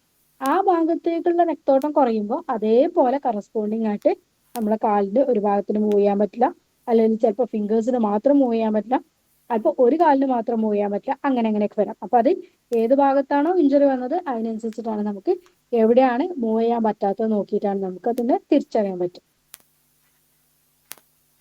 ഇനി നെക്സ്റ്റ് ആണ് റിയാക്ഷൻ ടു പെയിൻ. പെയിനിനോടുള്ള റിയാക്ഷൻ അല്ലെങ്കിൽ ഏതൊക്കെ രീതിയിലാണ് പെയിൻ പ്രസന്റ് ചെയ്യുന്നത്. Local pain in extremities. ഏതെങ്കിലും ഒരു എക്സ്ട്രിമിറ്റീസിൽ ലോക്കലായിട്ട് ഒരു സ്ഥലത്ത് മാത്രം പെയിൻ ആണെങ്കിൽ എന്തായിരിക്കും ആ ഭാഗത്ത് വന്ന് ഫ്രാക്ചർ ആവാം അല്ലെ. ലോക്കൽ പെയിൻ ഇൻ എക്സ്ട്രിമിറ്റീസ്, ഒരു ഭാഗത്ത് മാത്രം വന്നു ആ ഭാഗത്തുള്ള ഫ്രാക്ചർ. ഇനി ജനറൽ പെയിൻ വിത്ത് ഇഞ്ചുറി എന്തായിരിക്കും, മൊത്തമായിട്ട് നമുക്ക് എവിടേക്കോ ഒരു ചതഞ്ഞ ഫീൽ ചെയ്യുന്നത്, അപ്പൊ എന്തായിരിക്കും ബോഡി ഇഞ്ചുറി. മൊത്തമായിട്ട് എവിടെയെങ്കിലും ഇഞ്ചുറി വന്നിട്ടുണ്ടെങ്കിൽ എന്തായിരിക്കും ജനറൽ ആയിട്ടാണ് പേഷ്യന്റ് എപ്പോഴും അവിടെ പെയിൻ ഉണ്ട് ഇവിടെ പെയിൻ ഉണ്ട് അങ്ങനെയാണ് പറയാ, ഒരു ജനറൽ പെയിൻ ആയിരിക്കും. ഇനി no feeling of pain or sensation. Pain അറിയണേയില്ല അല്ലെങ്കിൽ അങ്ങനത്തെ സെൻസേഷനെ പറയണില്ല എന്നുണ്ടെങ്കിൽ ചിലപ്പോൾ ഹിസ്റ്റീരിയ ആവാം. അവർക്കൊരു രീതിയിൽ എന്തെങ്കിലും ഓവറായിട്ട് പ്രസന്റ് ചെയ്യാം, ചിലവർ പെയിനൊക്കെ മാസ്ക് ചെയ്യണ രീതിയിലും പ്രസന്റ് ചെയ്യാം. ചിലപ്പോൾ ഷോക്കിൽ അല്ലെങ്കിൽ ആൽക്കഹോൾ കൂടുതലായിട്ട് എടുക്കുന്ന സമയത്ത്, ഡ്രഗിന് എന്തെങ്കിലും അബ്യൂസ് ഉണ്ടെങ്കിൽ, അതേപോലെ തന്നെ സ്പൈനൽ ഇഞ്ചുറി ഇതൊക്കെ ഉണ്ടെങ്കിൽ ചിലപ്പോൾ അവർക്ക് എന്താ വെച്ചാൽ ഒരു പെയിൻ അറിയില്ല ഒരു സെൻസേഷൻ അറിയില്ല, ആ രീതിയിൽ പോകും. ഇനി സിവിയർ പെയിൻ അല്ലെങ്കിൽ നോ പൾസ് ഇൻ എക്സ്ട്രിമിറ്റീസ്. നമ്മൾ നേരത്തെ പറഞ്ഞു ഏതെങ്കിലും ആർട്ടറിക്ക് അല്ലെങ്കിൽ ആ എക്സ്ട്രിമിറ്റീസിലുള്ള ഏതെങ്കിലും ആർട്ടറിക്ക് എന്തെങ്കിലും രീതിയിലുള്ള ഒക്ലൂഷൻ അല്ലെങ്കിൽ ബ്ലോക്ക് അല്ലെങ്കിൽ എന്തെങ്കിലും ഒബ്സ്ട്രക്ഷൻ വന്നിട്ടുണ്ടെങ്കിൽ ആ ഭാഗത്തേക്കുള്ള രക്തോട്ടം നിൽക്കും. അപ്പൊ അവിടെ സിവിയർ ആയിട്ടുള്ള പെയിൻ വരും, അല്ലെങ്കിൽ നമുക്ക് കാലിൽ പൾസ് കിട്ടാണ്ടാവും. ഇങ്ങനെ ഉണ്ടാകുന്ന സമയത്താണ് നമുക്ക് ആ ഭാഗത്തേക്ക് അവിടെ മാത്രം പെയിന് പ്രസന്റ് ചെയ്യാം, അല്ലെങ്കിൽ അവിടെ മാത്രം പൾസ് കിട്ടാതാവുമ്പോൾ ആ ഭാഗത്തേക്കുള്ള രക്തോട്ടം കുറഞ്ഞിട്ടാണെന്ന് മനസ്സിലാക്കാം. ലാസ്റ്റ് ഇത് നമ്പറസ് ഓർ ടിംഗ്ലിംഗ് ഇൻ എക്സ്ട്രിമിറ്റീസ്. നമ്പറസ് എന്ന് പറഞ്ഞാൽ എന്താ, ഒരു തരിപ്പ്. ടിംഗ്ലി എന്ന് പറഞ്ഞാൽ ഒരു കുത്തി നമ്മളിങ്ങനെ പറയില്ലേ ഇക്ലിയാണോ പോലെ, അല്ലെങ്കിൽ എന്തൊക്കെയോ അങ്ങനെ ഒരു കിരികിരിപ്പ് എന്നൊക്കെ പറയാം നമ്മളെവിടേക്ക്, നിങ്ങളെങ്ങനെ പറയാൻ അറിയില്ല. അങ്ങനെ ഒരു കുത്തി ഇങ്ങനെ എന്തോ ഒരു സുഖമില്ലാത്ത ഫീലിംഗ് എന്നൊക്കെ പേഷ്യന്റ് പറയാം. അങ്ങനെ പറയുന്ന ഒരു ഇതിലാണെങ്കിൽ സ്പൈനൽ കോഡിന് എന്തെങ്കിലും ഇഞ്ചുറി വരാം, അതായത് ചിലപ്പോൾ നെർവ്സിന് എന്തെങ്കിലും ഇങ്ങനെ ഡാമേജ് വരാം, അല്ലെങ്കിൽ അവിടെ ഒരു കംപ്രഷൻ വരാം, അല്ലെങ്കിൽ തന്നെ ഇപ്പൊ നമ്മൾ പോകുന്ന നമ്മളെ നട്ടെല്ലുകളിൽ പോകുന്ന കശേരുക്കൾക്കോ അല്ലെങ്കിൽ അതിന് പോകുന്ന റൂട്ട് നമ്മളെ നാഡി ഭാഗത്തിനൊക്കെ എന്തെങ്കിലും രീതിയിൽ ഇഞ്ചുറികളോ എന്തെങ്കിലും വന്നിട്ടുണ്ടെങ്കിൽ അത് സപ്ലൈ ചെയ്യുന്ന എല്ലാ ഞരമ്പുകൾക്കും അല്ലെങ്കിൽ ആ സപ്ലൈ കൊടുക്കുന്ന എല്ലാ ഭാഗങ്ങൾക്കും ഒരു തരിപ്പ്, മരവിപ്പ്, കോച്ചിപ്പിടുത്തം അല്ലെങ്കിൽ ഒരു സുഖമില്ലായ്മ അങ്ങനെയൊക്കെ പറയുന്നതാണ് നമ്പനസ് ടിംഗ്ലിംഗ് എന്നൊക്കെ പറയുക. അപ്പൊ അതായത് ആ ഭാഗത്തിൽ സ്പൈനൽ കോഡിന് കംപ്ലൈന്റ്. അപ്പൊ ലോക്കൽ പെയിൻ ആവാം, ജനറൽ പെയിൻ ആകാം, അല്ലെങ്കിൽ പെയിനേ ഇല്ലാത്തൊരു അല്ലെങ്കിൽ പെയിനേ ഇല്ലാതാവാം, അല്ലെങ്കിൽ സിവിയർ ആയിട്ടുള്ള പെയിൻ ഉണ്ടാവാം, അതല്ലെങ്കിൽ നമ്പനസ് ആവാം. ഈ രീതിയിലൊക്കെ എന്തായിരിക്കും നമുക്ക് പെയിനിനോട് റിയാക്ഷൻ ഉണ്ടാവാം. ഇനി നമ്മളെ നെക്സ്റ്റ് ആയിട്ടുള്ള ചാപ്റ്റർ ആണ് ബേസിക് ലൈഫ് സപ്പോർട്ട്, അല്ലെങ്കിൽ നമ്മളതിന് എയർവേ, നമ്മൾ മെയിൻ ആയിട്ട് പറയുന്നത് ABC എന്ന് പറഞ്ഞു പോകും അല്ലെ. ബേസിക് ലൈഫ് സപ്പോർട്ടാണ് നമ്മൾ ഇപ്പൊ ഈ ചാപ്റ്ററിന്റെ ഒക്കെ മെയിൻ ഈ ഒരു ഫസ്റ്റ് എയ്ഡിൽ നമുക്കൊരു ഇമ്പോർട്ടൻ്റ് സാധനം. പക്ഷെ നമുക്ക് എന്താണ് ക്വസ്റ്റ്യൻ ബേസ് നോക്കുകയാണെങ്കിൽ അവിടെ വല്ലാണ്ട് കുറവായിരിക്കും. പക്ഷെ നമ്മൾ ഇന്റർവ്യൂ ബേസ്ഡ് ആയിട്ട് ഇരിക്കുന്ന സമയത്തൊക്കെ കൂടുതലായിട്ട് ക്വസ്റ്റ്യൻ വരുന്ന ഒരു പാർട്ടാണ് BLSന്റെ പാർട്ട് എന്ന് വരുന്നത്. മെയിൻ ആയിട്ട് നമ്മൾ പറഞ്ഞ ABC റൂളാണ് നമ്മൾ അതിന് ഫോളോ ചെയ്യുന്നത്. Airway, breathing, circulation. ഇങ്ങനെ പറയുന്ന സമയത്ത് നമ്മൾ എയർവേ സർക്കുലേഷൻ കൊടുക്കാൻ പാടില്ലാത്ത കണ്ടീഷനാണ് നോക്കേണ്ടത്. Mouth to mouth respiration should not be used in poisoning, serious facial injuries, അല്ലെങ്കിൽ റിക്കറന്റ് അറ്റാക്ക് ഓഫ് വോമിറ്റിംഗ്. എന്തെങ്കിലും രീതിയിലുള്ള പോയ്സണിങ് ഉള്ള ആൾക്കാർക്ക് നമ്മൾ മൗത്ത് ടു മൗത്ത് റെസ്പിറേഷൻ കൊടുക്കരുത്. അപ്പൊ അതെന്തായിരിക്കും നമുക്കും കിട്ടാനുള്ള സാധ്യത വരും. അതേപോലെ തന്നെ പോയ്സണിങ് സ്പ്രെഡ് ആവാനും സാധ്യത ഉണ്ട്. പിന്നെ സീരിയസ് ആയിട്ടുള്ള എന്തെങ്കിലും ഫേഷ്യൽ ഇഞ്ചുറി നമ്മൾ എല്ലുകൾക്കൊക്കെ മുഖത്തിന്റെ എല്ലുകൾക്ക് പൊട്ടലും കാര്യങ്ങളും ഉണ്ടാകുമ്പോൾ നമ്മൾ അവിടെ കൊണ്ടുപോയിട്ട് ഈ ഊതല് നടത്തിയിട്ടുണ്ടെങ്കിൽ അവിടെ പ്രശ്നം വരാം. പിന്നെ റിക്കറന്റ് അറ്റാക്ക് ഓഫ് വോമിറ്റിംഗ് ഉള്ള ആൾക്കാർക്കും കൊടുക്കാൻ പാടില്ല. CPR-ന്റെ കാർഡിയോ പൾമണറി റിസസിറ്റേഷൻ. കാർഡിയാക്കിനെ നോക്കണം, പൾമണറിനെ നോക്കണം, അതേപോലെ തന്നെ നമ്മൾ അവരെ റിസസിറ്റേഷനിലേക്ക് കൊണ്ടുവരാൻ ചെയ്യും. അപ്പൊ ഇതിന് ഡീറ്റെയിൽ ആയിട്ട് നമ്മൾ എങ്ങനെ ചെയ്യാം, എന്താ ചെയ്യാന്നൊക്കെ നമ്മൾ കുറെ ഉള്ളിലേക്ക് പോയിട്ട് കാര്യമില്ല. എക്സാമിൽ നമുക്കിതാണ് അഡൽട്ടിന്റെ റേഷ്യോ. കാർഡിയോ പൾമണറി റെസിസിറ്റേഷൻ ആകുമ്പോൾ നമ്മൾ 30 കംപ്രഷൻ കൊടുക്കുന്ന സമയത്ത് 2 റെസ്പിറേഷൻ ആണ് കൊടുക്കുന്നത്. അപ്പൊ ഇതാണ് നമ്മളവിടെ മെയിൻ ആയിട്ട് നോക്കുന്നത്. 30 ചെസ്റ്റ് കംപ്രഷനും 2 റെസ്പിറേഷനും എന്നുള്ള രീതിയിൽ നോക്കാം. കുട്ടികളുടെ കേസ് ആകുമ്പോൾ 15 to 2 ആണ് പറയുന്നത്. 15 കാർഡിയാക്കിനും 2 റെസ്പിറേറ്ററി ആണ് പറയുന്നത്. അപ്പൊ 30-2 ആലോചിച്ച് നോക്കാം കേട്ടോ. ഈവൻ നമ്മൾ അവിടെ വരുന്നപ്പോ നമ്മളൊരു വർക്ക് ചെയ്യുന്ന ഹോസ്പിറ്റലൊക്കെ ആകുമ്പോൾ ആശാ വർക്കർമാർക്ക്, അതേപോലെ നമ്മളവിടെ ക്ലീനിങ് സ്റ്റാഫിന് ഒക്കെ തന്നെ ഈ ഒരു കാര്യം അറിഞ്ഞിരിക്കണം. എന്തെങ്കിലും ഇൻസ്പെക്ഷനോ കാര്യങ്ങളോ വരുന്ന സമയത്തൊക്കെ ഇതാണ് അവര് ഇതെപ്പോഴും ചോദിക്കും. അപ്പൊ ഞങ്ങൾക്ക് ലാസ്റ്റ് വന്നൊരു ഇൻസ്പെക്ഷനിൽ തന്നെ ആശാ വർക്കർമാരോട് പറ്റി ചോദിച്ചത്. സ്വാഭാവികമായിട്ട് അവരിപ്പോ ഇതിനെ പറ്റിയിട്ടൊന്നും വല്ലാണ്ട് എല്ലാവർക്കും അറിഞ്ഞോളണമെന്നില്ല. റെസ്പിറേഷൻ കൊടുക്കണം എന്നൊക്കെ അറിയാന്നുണ്ടെങ്കിലും 30-2 റേഷ്യോ ആണ് അവർ ചോദിച്ചത്. അപ്പൊ നമ്മൾ ഫസ്റ്റ് എന്താ വെച്ചാൽ ഇങ്ങനെ ഒരു CPR-ലേക്ക് പോകുന്നതിന് മുന്നേ ആദ്യം നമ്മളൊരു എമർജൻസി ഹെൽപ്പിന് വേണ്ടിയിട്ട് അല്ലെങ്കിൽ വേറെ ഒരാളും കൂടി വിളിച്ചു വെക്കാം. കാരണം നമ്മളെ കൊണ്ട് ഇത് എപ്പോഴും പൂർത്തിയാക്കാൻ പറ്റിക്കൊള്ളണമെന്നില്ല, അല്ലെങ്കിൽ നമുക്ക് ക്ഷീണം വരാം. അങ്ങനെ ആകുമ്പോൾ അതവിടെ നിൽക്കാൻ പാടില്ല. അതുകൊണ്ട് തന്നെ നമ്മൾ അവിടെ ഒരാളും കൂടി കണ്ടുവെക്കണം. പിന്നെ നമ്മളെ പൊസിഷൻ എന്ന് പറഞ്ഞിട്ടുണ്ടെങ്കിൽ ഹാൻഡ് നമ്മളൊരു ചെസ്റ്റിന്റെ സെന്റർ പോർഷനിലായിട്ട് വെക്കുക. നിങ്ങൾക്ക് അതൊക്കെ പ്രാക്ടിക്കലായിട്ട് നിങ്ങൾ എല്ലാവരും കണ്ടതായിരിക്കും. അതുകൊണ്ട് ഡീറ്റെയിലേക്ക് ഒന്നും പോകുന്നില്ല. എക്സാമിന്റെ അവിടെ നമുക്ക് ഇത്ര ഇമ്പോർട്ടൻസ് അതിന് വരുന്നില്ല. എന്താണെന്നുള്ളതാണ് നമ്മൾ നോക്കുന്നത്. ഫാസ്റ്റ് ആയിട്ട് നമ്മൾ 30 മിനിറ്റിൽ കൊടുക്കുക. അതേപോലെ പുഷ് ഡൗൺ ഹാർഡ് ആയിട്ട് കൊടുക്കും, അതേപോലെ ഫാസ്റ്റ് ആയിട്ട് കൊടുക്കുക. 30 കൊടുക്കുന്നത്. പിന്നെ ഇതിൽ നമ്മളൊരു 4 to 5 സെന്റിമീറ്റർ എങ്കിലും ഉള്ളിലേക്ക് നമ്മളെ കൈ കംപ്രഷൻ നടക്കണം. 4 to 5 സെന്റിമീറ്റർ എങ്കിലും താഴോട്ടേക്ക് നമ്മൾ കൈ താഴെ ഉണ്ടെന്ന് മനസ്സിലാക്കാം. ഇനി അത് കഴിഞ്ഞിട്ട് നമ്മളൊന്ന് നെക്കൊന്ന് ജസ്റ്റ് ടിൽറ്റ് ചെയ്തതിനു ശേഷം പിന്നെ ചിന്നൊന്ന് തുറന്നിട്ട് നമ്മൾ അവർക്ക് ഇത് ചെയ്യാൻ കൊടുക്കുക, എയർവേ കൊടുക്കുക. അത് കഴിയുമ്പോൾ നമ്മളൊരു 2 ബ്രെത്ത് ആണ് കൊടുക്കുന്നത്. വീണ്ടും നമ്മൾ കണ്ടിന്യൂസ് ആയിട്ട് 30 പമ്പ് ചെയ്യാം. ഇതാണ് നമ്മൾ 30 പമ്പ് 2 ബ്രെത്ത് എന്നുള്ളതാണ് അതിന്റെ റേഷ്യോ. പോകും അതിന് കൂടെ നമ്മൾക്ക് വിക്ടിമിന്റെ ഒരു സെക്യൂരിറ്റി പൊസിഷൻ ആണ് എപ്പോഴും ഒരു ചെസ്റ്റ് വെച്ചിട്ടുള്ളത് നോക്കുക. ഏർലി ചെസ്റ്റ് കംപ്രഷൻ നമ്മൾ ഫസ്റ്റ് കൊടുക്കണ ഒരു ചെസ്റ്റ് കംപ്രഷൻ ഉണ്ടല്ലോ, ഈ ചെസ്റ്റ് കംപ്രഷൻ നമ്മൾ ഇങ്ങനെ കൊടുക്കുന്ന സമയത്ത് തന്നെ ബോഡിക്കുള്ള ഓക്സിജൻ സർക്കുലേഷൻ കൂടും. അപ്പൊ അത് നമ്മൾ എന്താ വെച്ചാൽ ബ്ലഡ് സ്ട്രീമിലുള്ള ഓക്സിജൻ സർക്കുലേഷൻ ഒക്കെ എല്ലായിടത്തേക്കും പെട്ടെന്ന് എത്താൻ വേണ്ടിയിട്ട് ഹെൽപ്പ് ചെയ്യും. പിന്നെ ഇതിൽ നമ്മൾ ഡിലേ വന്നിട്ടുണ്ടെങ്കിൽ, അതായത് ജസ്റ്റ് നമ്മൾ ഈ കംപ്രഷൻ കൊടുക്കാൻ അല്ലെങ്കിൽ നമ്മളൊരു CPR കൊടുക്കാൻ സമയം എടുത്തിട്ടുണ്ടെന്നുണ്ടെങ്കിൽ ഇവരൊരു ഈ ഓക്സിജൻ സർക്കുലേഷനും കാര്യങ്ങളൊക്കെ ഡിലേ വരും. അതുകൊണ്ട് തന്നെ പറയുന്നത് ഇതിനൊരു ഗോൾഡൻ ഹവർ ആയിട്ടാണ് ഇത് പറയുന്നത്. നമ്മൾ ആസ് പോസിബിൾ നമ്മൾ എത്രയും പെട്ടെന്ന് കൊടുക്കുന്നോ അത്രയും ഇതിന് ഇമ്പോർട്ടൻസ് ഉണ്ട്. ഇതാണ് നമ്മൾ CPR അഡൽട്ട് പറയുന്നത്. ആദ്യം നമ്മളൊരു എമർജൻസി നമ്പറിലൊക്കെ വിളിച്ച് സെറ്റാക്കി വെക്കുക. ബ്രെത്തിങ് എന്തെങ്കിലും കുഴപ്പങ്ങളുണ്ടോ കാര്യങ്ങളൊക്കെ നോക്കി വെക്കുക. അതേപോലെ തന്നെ റെസ്ക്യൂ ബ്രെത്തിങ് വേണമെങ്കിൽ ആദ്യം തന്നെ കൊടുക്കാം. അതായത് ചിലപ്പോൾ ഇതിൽ മാത്രം മൗത്തിൽ എന്തെങ്കിലും പ്രശ്നങ്ങളൊന്നുണ്ടെങ്കിൽ റെസ്ക്യൂ ബ്രെത്തിങ് കൊടുത്തു നോക്കാം. ബ്രെത്തിങ് കിട്ടണില്ല, അപ്പൊ നമ്മൾ വീണ്ടും CPR സ്റ്റാർട്ട് ചെയ്യുന്നു. പിന്നെ നമ്മൾ അതിനെ ആംബുലൻസിലേക്കും കാര്യങ്ങളിലേക്കൊക്കെ എത്തിക്കുന്നത് വരെ നമ്മളിത് കൊടുത്തുകൊണ്ടിരിക്കണം കേട്ടോ.